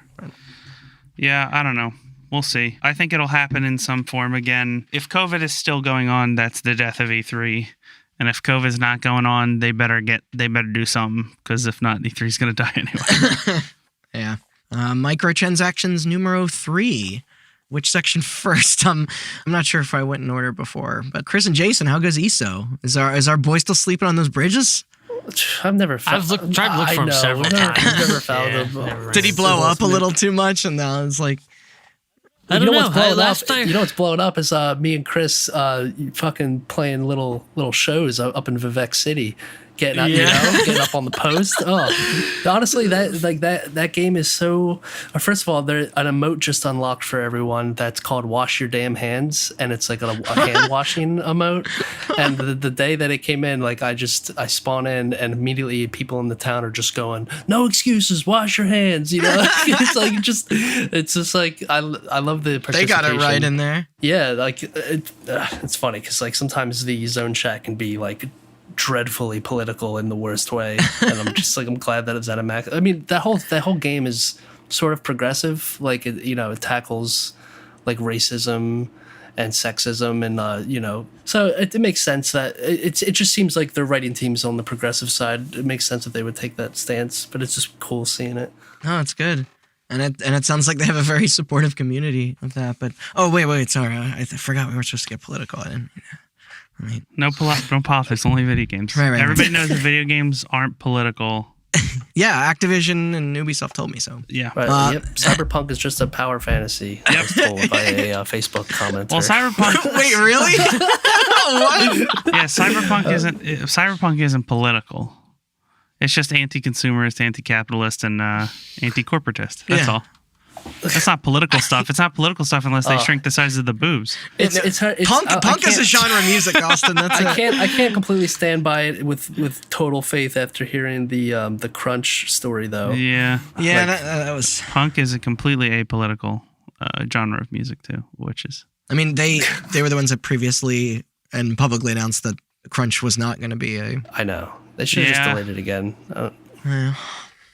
I have conflicting feelings on that. On the one hand, crunch is awful. On the other hand, at least, and this is not an excuse, but at least they live in Poland and not America. Right, where labor laws might be different. They do have profit sharing at CD Projekt Red. Oh, do they? Okay. My whole thing about crunch is that I wish crunch wasn't a thing, but capitalism kind of forces crunch to be a thing. Yeah. And I don't like crunch at all, but I especially don't like crunch when the employees that are being forced to crunch aren't seeing any benefit from giving in their extra time to make the product better. So at least there's some form of profit sharing there that incentivizes, if Cyberpunk sells better because it's a better game because they crunched, then at least they see some sharing of the profits from that. Not that excuses it. Everybody volunteered to crunch, and I'm like, how much of that is true? Forced volunteer. That's not true. Yeah, they did not force. They just kind of decided on it. They didn't really talk to anybody. They're being paid double time as well, from what I heard. Yeah, that's good. They live in Poland. The workers' protections in Poland are better than America, so it's not the same as the Last of Us crunch stuff. Even though, from what I hear, Naughty Dog still treats their employees a little bit better than some other devs that aren't getting the limelight, but to dig for a silver lining, at least they are getting paid, compensated. Do you think if Cyberpunk didn't have so many set dates like that, were missed, that they would have been more comfortable pushing probably the launch back? Like, I don't really know. I don't really understand. Cyberpunk is weird because it's coming out for Xbox One and PS4 a week after the two new consoles come out, and then the next gen version is delayed until next year. Just delay the whole game until next year. Like, why? You're instead of having this weird dual launch. I know thing. people are looking forward to Cyberpunk, and if they delayed I am too. If they delayed it again, people would get mad. But you have shit to play. There's new consoles coming out. There's 8 Ubisoft games coming out in 2 weeks. Just calm down and let those workers, Is it really consumers pushing that? Is there not? They're self-publishing, right? Yes, they're self-publishing. So It's not consumers pushing it. It's a less crowded market this season than usual. It's not consumers pushing it they necessarily. Might really want to take advantage of that. But there would be backlash, which I think they are trying to avoid. I'm sure there was backlash to the first few. There was. But at the same time, video games are expensive and they take a long time to make. And it's simply pushing it back is probably a decision where they're like, we need to ship this game. We need to see some profit from it because it's been in the works since 2015 when The Witcher came out, So can't go 5 years without a big release. We'll keep an eye on that. And I mean, I'm sure we'll, when it comes time, we're probably all going to talk about that game on here quite a bit. So there's not much for me to say about Limbo the Lost, really. It's still lost, as it should be. I haven't been able to locate a copy since. Austin, Foot champions. Yeah, I guarantee I already know the answer to this, but is FIFA still crooked? Yeah. FIFA, the organization? No, absolutely. The most crooked. Yeah. But it's just even with the bullshit from before that you explained, I was reading just last week about that new the Switch entry, and holy fuck. Oh yeah, the FIFA the Switch thing. That's just shameful. They just keep porting the same game and updating the rosters. It's a nightmare. But yeah, FIFA 21 came out. Still got FIFA Ultimate Team in it. I haven't checked. There's Discords a lot. I haven't checked in with the FIFA community, but I'm sure that Discord doesn't exist anymore, and I'm sure I'm sure EA didn't do fucking jack shit to fix any of this because they're EA. So yeah. And be on the lookout, everyone, for our fourth microtransactions coming soon. Yeah, coming soon. December, I believe. So stay frosty. This next one is going to be hard. Our insane StarCraft True Crime series with Chris Nudeboom returning back into the studio with us. Honestly, I may just have to get up with him in order to do this revisit justice, as nobody is more researched on the topic than him, which would explain the depths we dove to fully deliver all of that information as well. So I think you, Chris, called it the Irishman of podcasts at the end. That sounds right. Except this story was way more interesting. So burn Scorsese. Oh yeah, the Irishman sucks. Yeah. Yeah, you guys, because it's audio, we digitally altered Chris Newman's voice, so he was. Yeah, so he sounded younger. Yeah. Exactly. Our Virtual Boy episode is next. I love me some ambitious product bombs, so this was another one I was super into. If only I could acquire a VB unit of my own. Hey, it'd be cheaper than a Vive. But yeah, was there anything new for this one? Probably not. No. I don't think the likes of this thing is ever coming back. There is that Switch cardboard thing, though, so I guess that's not entirely accurate. There's one thing I wanted to bring up about Virtual Boy that didn't make it into the episode, is that Luigi's Mansion 3 has its entire UI built around it. Oh, right, you were telling me that. Yeah, because they had the Game Boy Horror in the first one. That's the only time I've seen it in recent times, pretty much. I forget what it was in the second, but that's cute, though, that they still. Oh, yeah, it's all black and red and dreary. And that Castlemania games company where I got my GCHD from, I just saw the other day that they began selling a video out mod for the Virtual Boy. For it to like show up on a TV in fashion. Yes, that's what I wanted to bring up. Yeah, it's kind of like what the PSVR does. So two things I guess it does have its fans that aren't new. However, we did forget to bring up. Virtual Boy emulation does exist on VR. Wait, really? Yes, you can emulate Virtual Boy and play it in the Oculus Quest and stuff like that. Cool. It sounds like such a headache, though. And now you can also output the video of Virtual Boy. So I have seen some people streaming like the Wario Land game and stuff. Oh my! Yeah. I need to look that up. Mm-hmm.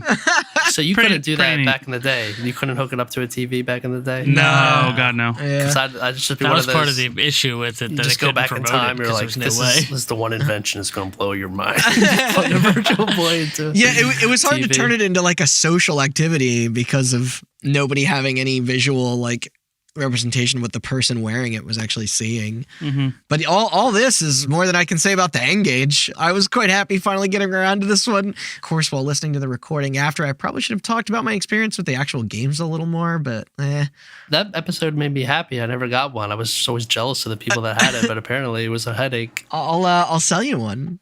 No, I'll just give it to you.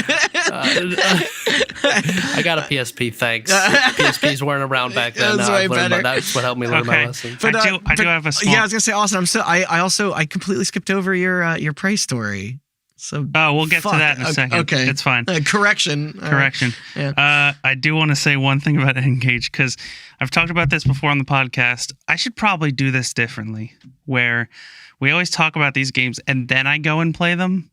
I should play them before we do the episode so I can talk about them, but I never do that. Oh, we try and do it sometimes. Sometimes I do that, but after the N-Gage episode, I found it because I bookmarked it for this exact fucking reason. Okay. I looked up like N-Gage emulators. And I found a post from the beginning of this year from reddit.com/r/N-Gage where someone says, "Hey everyone, I was wondering if there's an N-Gage emulator for Android. I've been nostalgic these days about the old Nokia days. I miss those awesome games." And then the only comment says, "Short answer no, long answer nope." So also awesome games. All right. How's Prey doing? Switching back. Yeah, what's 3D Realms up to these days? 3D Realms is currently being sued by Randy Pitchford. The only update I have about Prey is that the studio that made Prey is helping work on Deathloop. Oh. So really? All right. That game looks better than Prey. And also, Microsoft bought Bethesda, which I'm sure we've talked about before. Yeah, we mentioned it earlier. We mentioned it earlier. But yeah, so Microsoft now owns Prey, so maybe they can do something about that. Bring the old Prey to Game Pass. That's my plea. Do it. Why not? Yeah. You know what else I realized talking about the featured music in this game before? It really made me sound like I'm still a pop punk kid. And I'm not okay with that. My tastes have gotten way better. No, they haven't. So we are getting a bit up to date now as we approach the final few that will bring us to today. Acclaim, which we do plan on completing that trilogy with THQ and Midway sometime early next year. Our first Halloween story from 2020, the one I can't pronounce. That was a trip. Kamikushiki Village. Kamikushiki? Yeah. I have a major thing that I accidentally left out of the Devotion episode. I've been kicking myself since it came out because I totally drew attention to something early on in the script and then just blanked on it when it came time down the line to like bring it back around. The Detention movie I mentioned. Lots of cinema coming up on today's recap, apparently. But yeah, the one based off Red Candle's title before Devotion that by all accounts was said to be exceptionally good when it released across Taiwan and Hong Kong in 2019. Well, around when the company was silent and their hashtags were being blocked, this film was also banned from mainland China, along with, Devotion. But kind of expected, but I still had to correct that. It's funny because I literally did the same thing last year in the Resident Evil episode where I fucked up one thing like right after it was over, and then I had to bounce back to it on the recap weeks later. But yeah. Oh, yeah, you forgot to mention Resident Evil 8 got announced. Oh, no, I did. I think I did. I must have missed that. Well, I didn't. Not today, but I. Oh, yeah, that's an update to Resident Evil. Resident Evil 8 got announced. Hell yeah, it did. I'm excited. I can't wait. It's going werewolves and the weird Victorian booby ladies and. What you buying? Yeah, and the rumor has it that our favorite traveling salesman is back. Yes. The merchant. So. That's gonna be real fucking cool. That brings us up to the most recent episodes released as of this recording. Yeah, our last two spooky, scary stories that were both you, Austin. Yeah. Pale Luna and Kill Switch. Uncharacteristic for you and the show, but I'm real happy with how those turned out. Yeah, I want everyone to hear it. Yeah, like. I'm gonna curse myself saying this, but I doubt there will be any Pale Luna or Kill Switch updates before this episode comes out.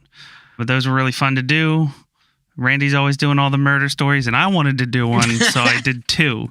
So suck it. They were perfect for the season. I'm glad we all managed to keep our October month so stacked again. Yeah. Which, sorry, Jason, I know that we did. I guess I should say we switched back to weekly. It wasn't bad. They kind of they came out to like a half hour each. Yeah. So I actually haven't edited Kill Switch just yet. Yeah, I was gonna say there's only one more.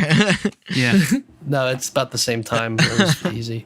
Last but not least was the final chapter in our line of Xbox development tales. Well, no, I guess I shouldn't say that. There could very well be more of those in the future. Mm-hmm. This one was also a bit different for us as we chose to record it and then hold on to it for a while to honestly, coincide with the Series X launch. This hasn't been released as of this recording, the Xbox episode. We're going to, like you said, coincide with the launch of the Series X and S. But yeah, once we have access to that might be my favorite year 2 episode I did. I'm very proud of that Xbox One episode. Cool. I think it was a lot of fun. Yeah. Your whole Xbox series is really good. The original Xbox is probably one of my favorite episodes. And it's funny with this because there are like so many cold opens of us like bitching about new hardware and how they like, and which I know will sound strange down the road without the early context of the days leading up to these soon-to-be released consoles. But now we can say it's there for posterity.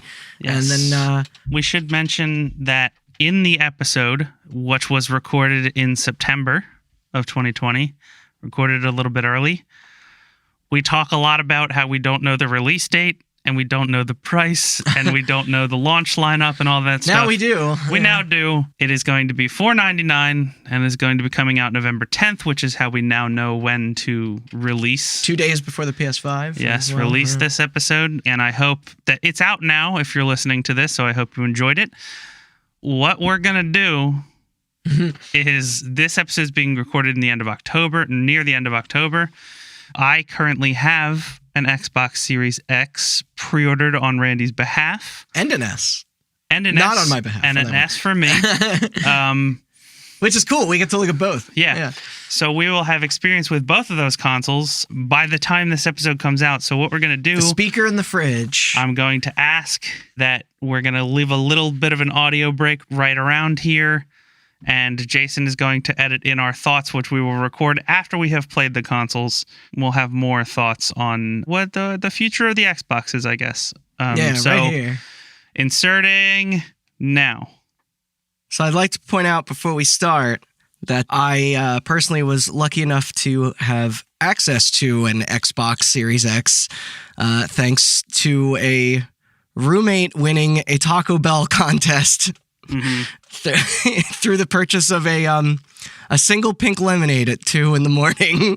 And they not only shipped it to him with 6 months of Game Pass, but also we received it a day early, which was kind of gnarly. Which then led to me owning a Series X, because originally Yes. I bought a PlayStation 5 for myself and a Series X for Randy, so we would each have one. I still appreciate And then the work you did.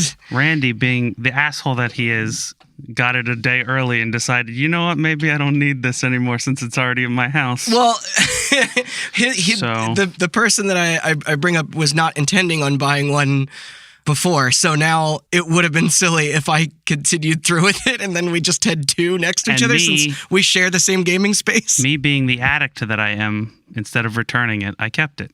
Yes. So you're an enabler. You have a Series S as well. I do have a Series S as well. It is still in the box, and it's being shipped back to Microsoft this week. And the second PlayStation 5 will be here this week for you. For me, yes. It's been a rough launch for both of these things. Yeah, they're coming in hot, as a lot of people we follow in the industry have said. So, I guess where to start would be the packaging. It looks very nice in there, much more than the PlayStation 5.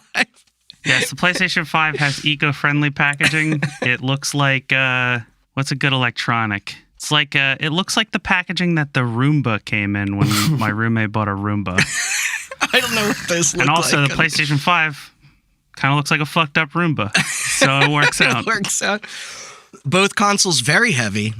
Yes, both clocking in a little over 10 pounds. Yeah, the Series X kind of feels like dark matter. Like it's so dense, you just pull out this you know cube, that the part in Futurama?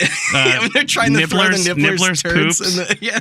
It feels like that. It feels like how I imagine that felt. You know how they couldn't lift it at all? It's like that. And then comes with all the cables inside. I like that new controller. So they've been making those for a little while, the ones with the new D-pad. Yes. The new and improved. It kind of looks clicky D-pad. Yes, which I like a lot. But it also has the it's like the directional thing, but it's concave. And it has a share button so that you can share all your favorite screenshots and clips. It does. And I didn't notice till you pointed out that the controller's actually a little bit smaller. Yes, which I instantly noticed. I did not. It's covered in grippies. All the cables are in. Well, it did not come with a USB-C cable. No, because the controllers have batteries. Right. All right. Yeah, you did point that out. So get into the boot up, like the. Well, we don't have to go through the whole setup process. You install it through like a phone app. Yeah.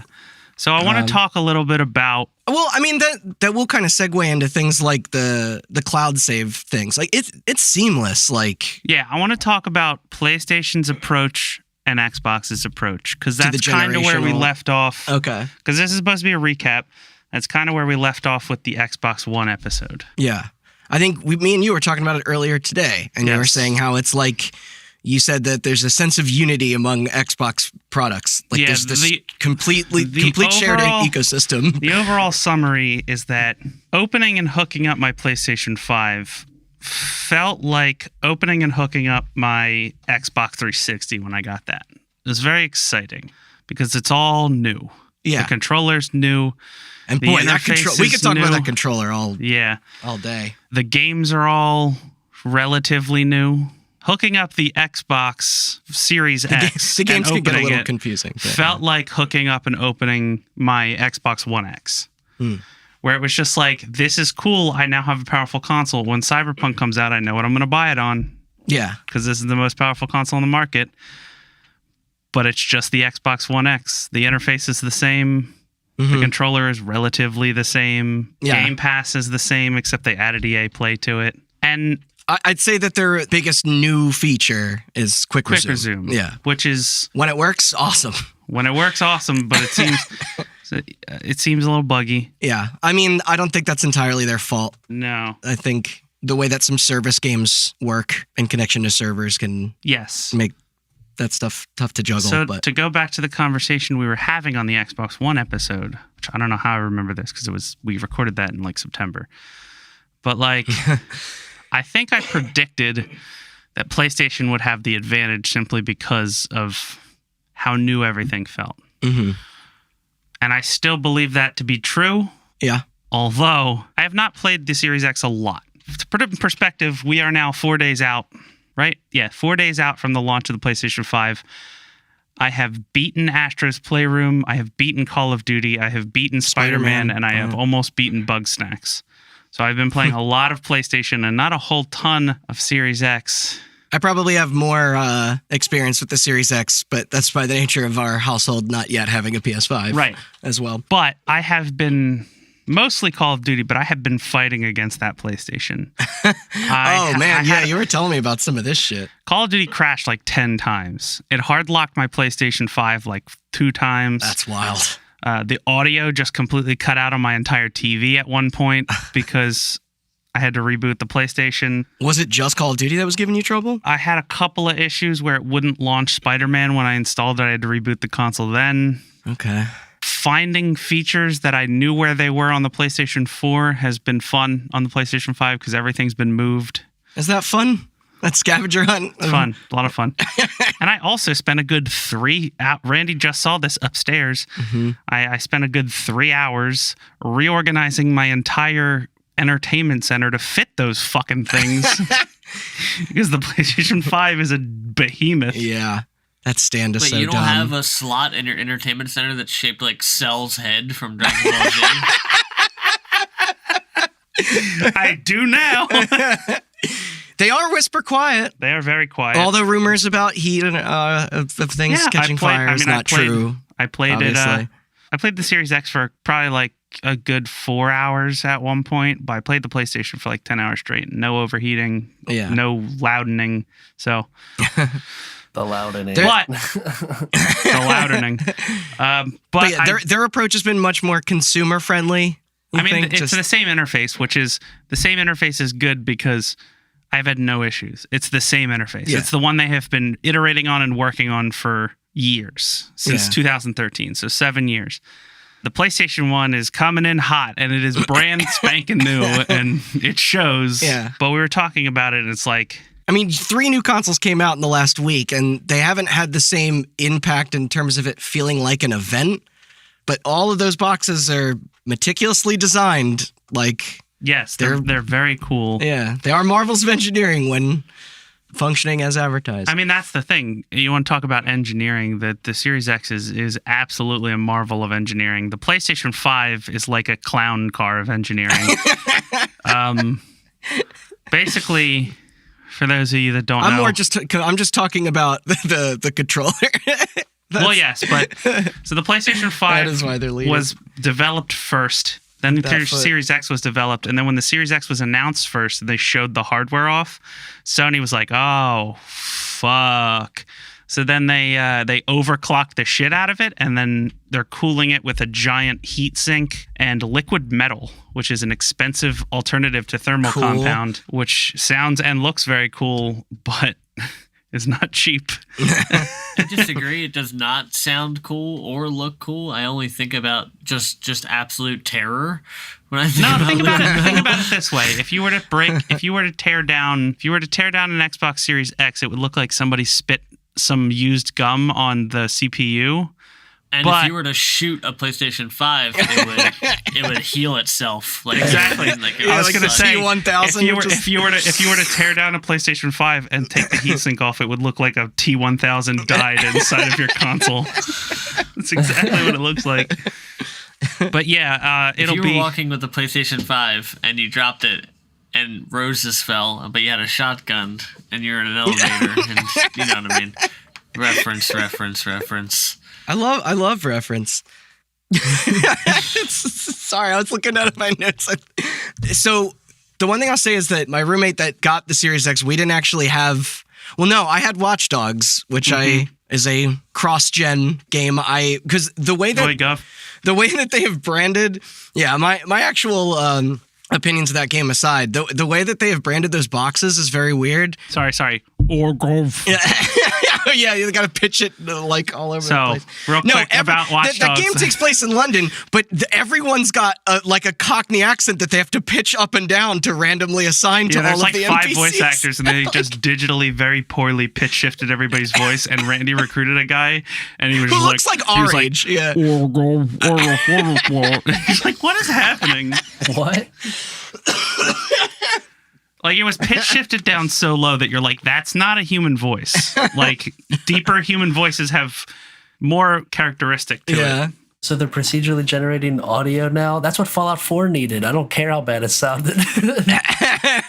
It's very distracting in a game like Watch Dogs that's trying to achieve some level of realism. But also, it's like, you would think that, like, London is, like, the least diverse city on the planet with the amount of just everybody sounding. All right, now that we're talking about Watch Dogs, real quick, one more thing to say. If you have a fascist regime rising in your country, you can't recruit everyone. You can recruit cops in that game. Fascism needs support to rise. If everybody is against fascism, then fascism doesn't rise. Whoa, you're telling me Hitler was elected? Yes. That's how it works. Stalin was elected? Yeah, kind of. Well, Stalin wasn't a fascist.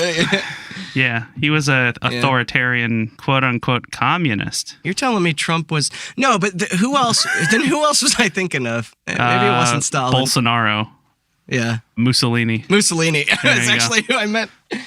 Back to that game is totally all over the place. And Back to the huge experience identity with the crisis console. with Watch Dogs Legion. No, so I was going to say, PlayStation has handled it with, this is a PS4 game, this is a PS5 game. The boxes reflect that. Yeah. And even though there's games like Little Big Planet and Spider-Man that have PS4 and PS5 versions, they are two different. Like, the way that Xbox has handled it, they're two different SKUs is what I meant. The way that Xbox is doing it right now is that all of their boxes now just say Xbox. Like, they are closer and closer to just the words after Xbox and before it don't matter. Yes. So it's like Watch Dogs is one box out there right now. If you want to play it on your base Xbox One from 7 years ago, on your Xbox One X from, when the hell did that come out? 3 years ago, and your Xbox Series S and X. And so it was kind of neat seeing things back to back, going from my One X to the new Series X. And the Series X stuff, games do run a lot better. They look a lot sharper. I know one of the first things we tried was Gears 5, and that runs at a smooth 60 and 4K and stuff like that. That Water and Sea of Thieves looks pretty good. I think you shot. What game was that? I never heard of that one game. It's like a fifth installment of a game I've never heard of? No, that's actually the first. And, okay. They call it Gears 5 because there's 5 gears. 5. No, there's 5 gears, and you have to reunite them all and to get the machine to work. And then I lost sight of this bit. It's Gears of War fact. They're called Gears because they're a part of the COG. The Coalition of Ordered Governments. And the company is called the Coalition. COG is a gear. But a COG is a gear. Yeah, but they're all part of the machine, man. But what is it? I did make that up. Just so you know, that is actually the lore of Gears of War. No, yeah. They're not on Earth. No, actually, I do hold you personally responsible for the Gears of War writing. I will take personal responsibility. I would rather go down in flames than let Cliffy B get any credit for any of that. All right, but if I found out that name change was you, I'm still gonna flip this table. Rod Ferguson emailed me and was like, "Yeah, what do you think? Gears of War 5 or Gears 5?" And I was like, "Which one will piss Randy off more?" War 5. War 6. Yeah, just that's what the next one is. It's going to be Fast and Furious naming and then it's conventions. Gears and War 7. G6. It's G9. But you installed Shadow of the Tomb Raider. Final Fantasy 15. They still have modes that allow you to bounce between prioritizing performance 15, or fidelity. Final Fantasy 15 ran like absolute garbage on the PlayStation 4. Yeah. And also ran like worse garbage on the Xbox One. Yeah. And ran like kind of garbage on the Xbox One X. Yeah. And ran like pretty much what it's total supposed garbage to. on the PlayStation 4 Pro. And then I was like, hold up, this is on Game Pass. Let me just see. So we downloaded it, booted it up. Buttery smooth 60. Yeah. It's very nice. Which is like Tomb Raider as well. Almost to a point where it's like disorienting. You're like, why did you release these on this other console? It seems like they should have been made on this console. Those new Resis, we messed around with 2 and 7. It's I guess like my review kind of is that there's going to be some diminishing returns on this stuff because the jump this generation is not as significant. Right. But both of these, well, I guess I haven't been able to play around with the Series S, but the Xbox Series X and the PlayStation 5 are technically more powerful than any computer that could be built for $500. Oh, for sure. They're in terms of price, they're a steal. Yeah. That's what I was saying. Like, they fucked up because the PlayStation 4 and the Xbox One, we were talking about this when we were hooking them up. And obviously patches still have to happen on some stuff. Sure. And, they were underpowered compared to computers within 6 months. It's going to take a good, I would say, probably 3 years to be able to build a computer for $500 that is equal in power. Maybe 2 years. Maybe I'm overestimating a little bit, but these things they're no slouches. Yeah. I will say Game Pass is still great. Mm-hmm. That was the first thing, we messed around with, downloaded Tetris and we're playing Halo and that stuff. And I guess the last thing we should probably bring up before we close this out is storage space is going to be a problem this generation. Uh-huh. Feels like. What did the back of the Call of Duty box say that I just read? 280 gigabytes? I think it was like 285 gigs. Yeah. Minimum. Which is a misprint. Yeah. I have the whole game installed and it's 144 gigs, which is still a lot. Unless they were trying to future-proof that their boxes for DLC and updates, but... You're looking at, after OS install and everything, you're looking at around 800 gigs on the Series X, 600 gigs on the... 660 on the PS5 because it has an 850 gigabyte hard drive for some stupid reason. And then like 300 something gigs on the Series S. And currently, because of these custom SSDs, Microsoft has their own proprietary like memory cards that are very hard to get right now and very expensive. And Sony has they look really cool. M2 slot that doesn't work yet. Yes. because SSDs that fast don't exist yet on the market, which is fun. So those will probably be pretty cheap, I imagine, to expand the PlayStation. I imagine it's probably gonna be like what, $50? It's $300 for like. It'll be like $300 for like 250 It's funny because gigabytes. most people I know, the first thing they did with these consoles was just download whatever or transfer their stuff over. I mean, granted, so it's like you fill that stuff up so fast. Like Call of Duty is like a third of the console. Yeah, it's fun too because it turns out that when you have a terabyte PlayStation Pro, and then you go to and it's almost full, and you go to transfer everything over to a console with an 850 gigabyte hard drive, doesn't work because there's less space. Sony is still also figuring out their save transferring stuff. That could be it's a little wonky. You have to have PlayStation Plus to use the cloud. But do you have to do it for individual games or no? Yes. They have auto upload, but it doesn't really work, and you have to you have to go onto the other console and download it. The Microsoft stuff took seconds. They also have remote play now, where you can theoretically set your PlayStation 4 instead of trading it in, set your PlayStation 4 up in another room and then remote play your PlayStation 5. Weird. At least everything loads hell fast. Yes. That's great. Mm-hmm. Seeing you go right into the open world in Spider-Man was pretty amazing. That was honestly. my next gen experience, was that like Spider-Man's fun game. I know Chris has been I don't know where you are at, but you've been playing the original. I think about like 40% in right now. Yeah. I stopped to finish Horizon.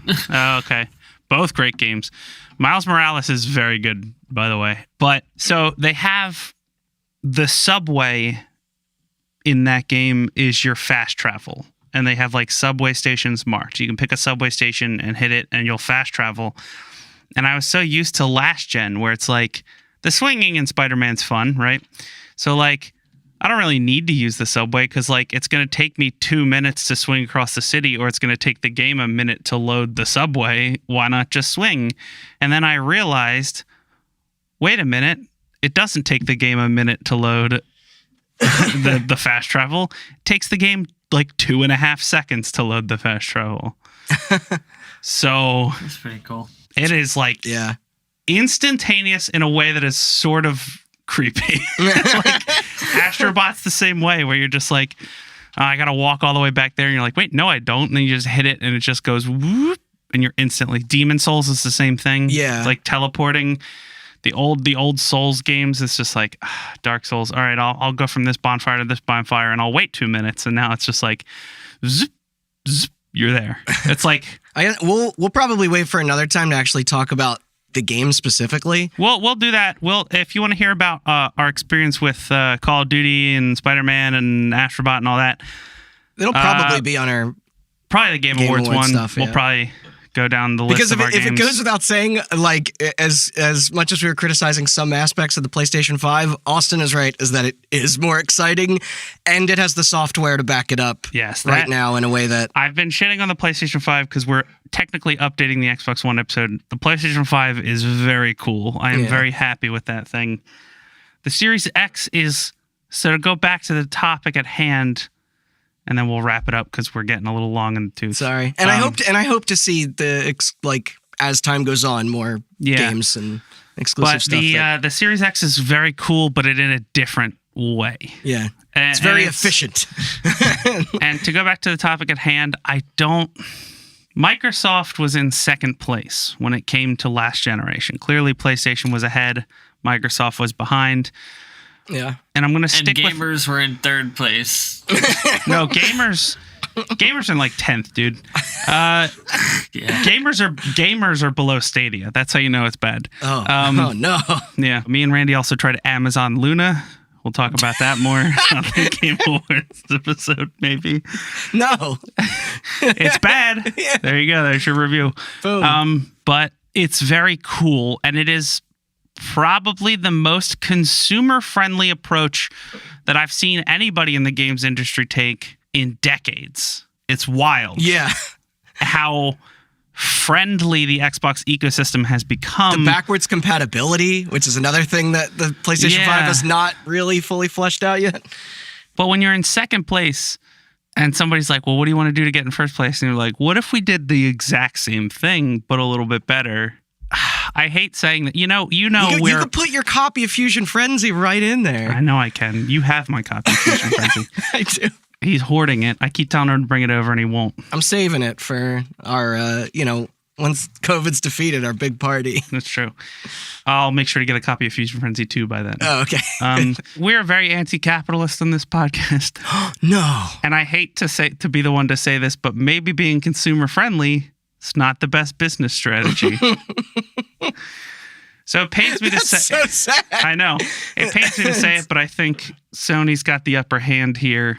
By being like, you want to play Demon Souls? Buy this fucking... Yeah, you want to play Demon Souls? Instead of playing the PS3 version of Demon Souls sitting on your shelves, buy a $70 version of Demon Souls again. And everybody's like, fuck yeah, dude.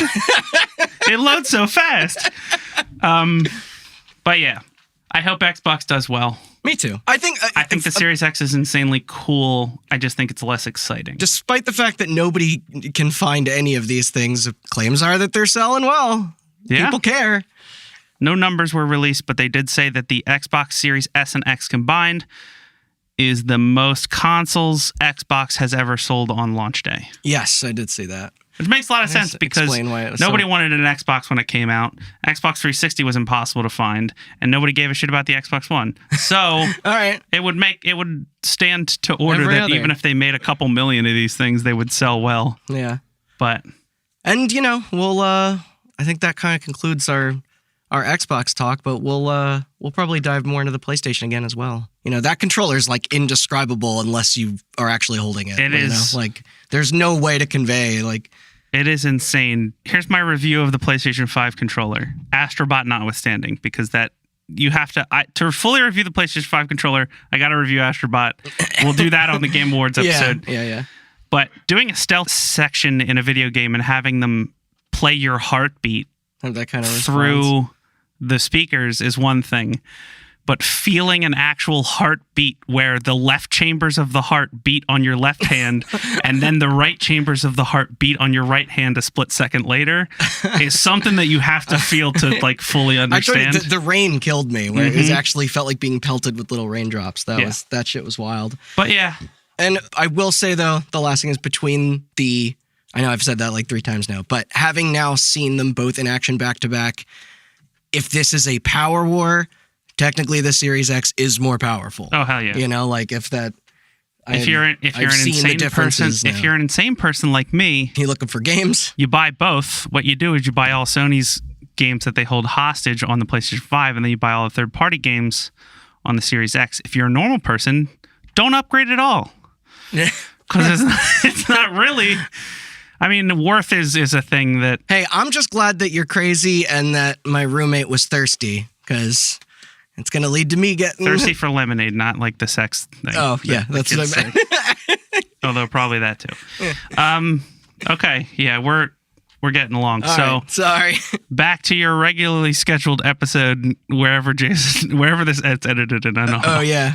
So that is it, everyone. This takes us to our 2nd anniversary right now. Thank you to all of you that listen in. Sincerely, those of you that rated, left reviews, subscribed, shared, talked to any of us about it outside the show.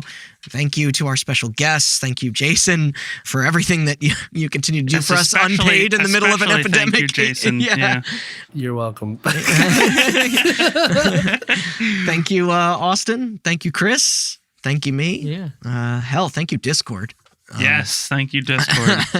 Thank God for Discord. But before we go, what do you guys say we try and give a tiny sneak preview of what might be to come soon? Something that people can maybe look forward to in 2021, because we have plans. Well, first of all, let's say that we talked a lot in 2020 about starting video. Yeah, which COVID obviously got in the way of that. Fucked up. It will happen. It will happen eventually. We've already come so far with it. We're trying to figure out some ways to still incorporate that around the virus. That will probably happen. I don't want to make too many promises. It'll either never happen or it'll happen in 2021. But there's some side features though that we had.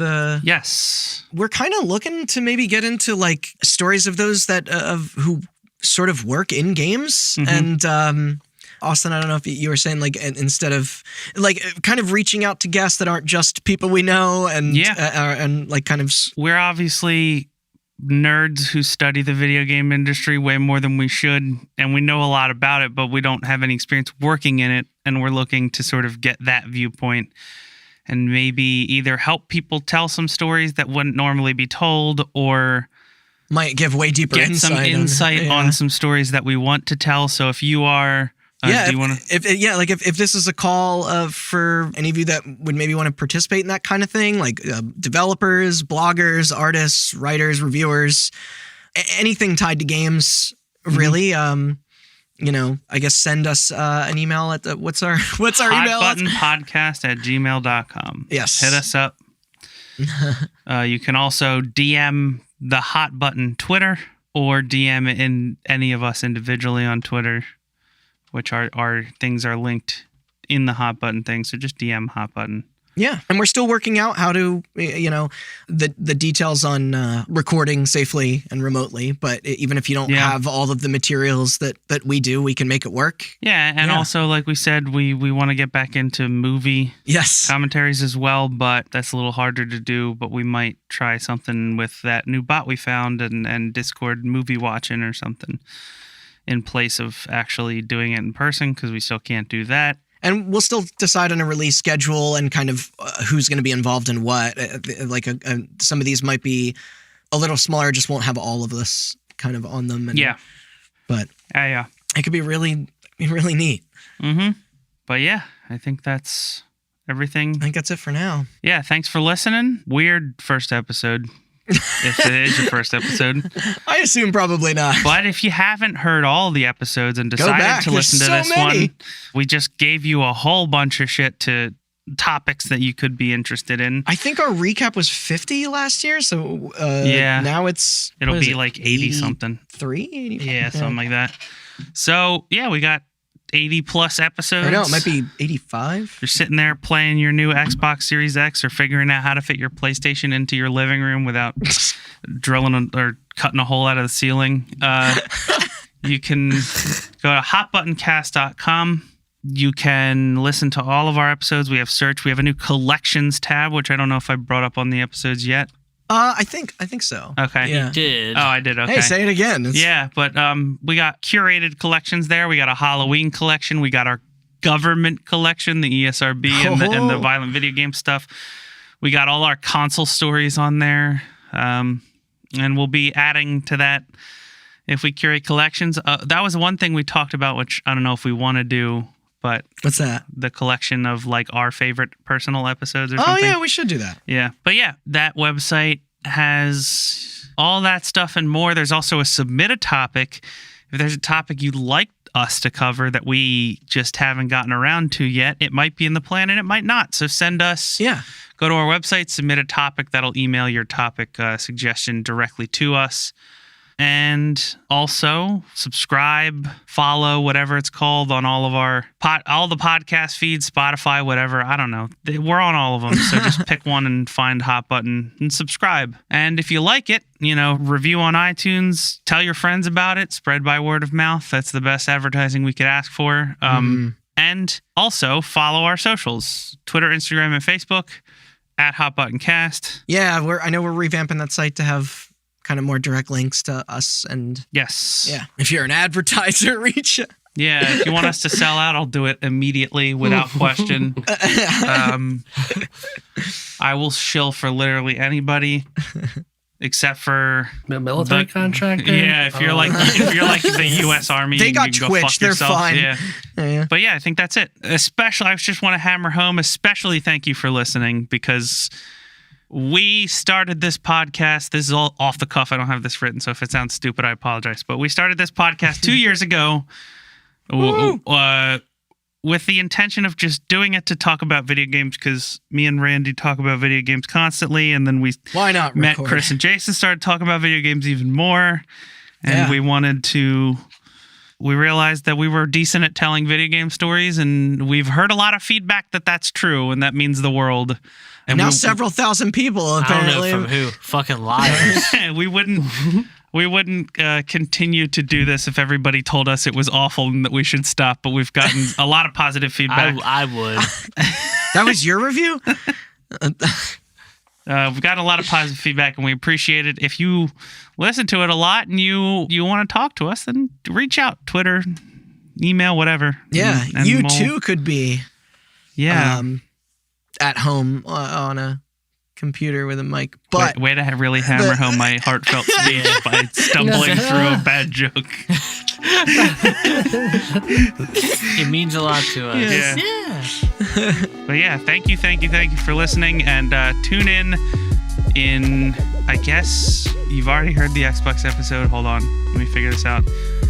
Tune in December for microtransactions and some Game Awards business, and then after that, and join us in 2021 as we continue the adventure of recording remotely and all this fucking nonsense because the world is on fire and nobody knows how to fix it. Oh yeah, no politics. I like Pac-Man. Video games. Bye, everyone. Goodbye. Later.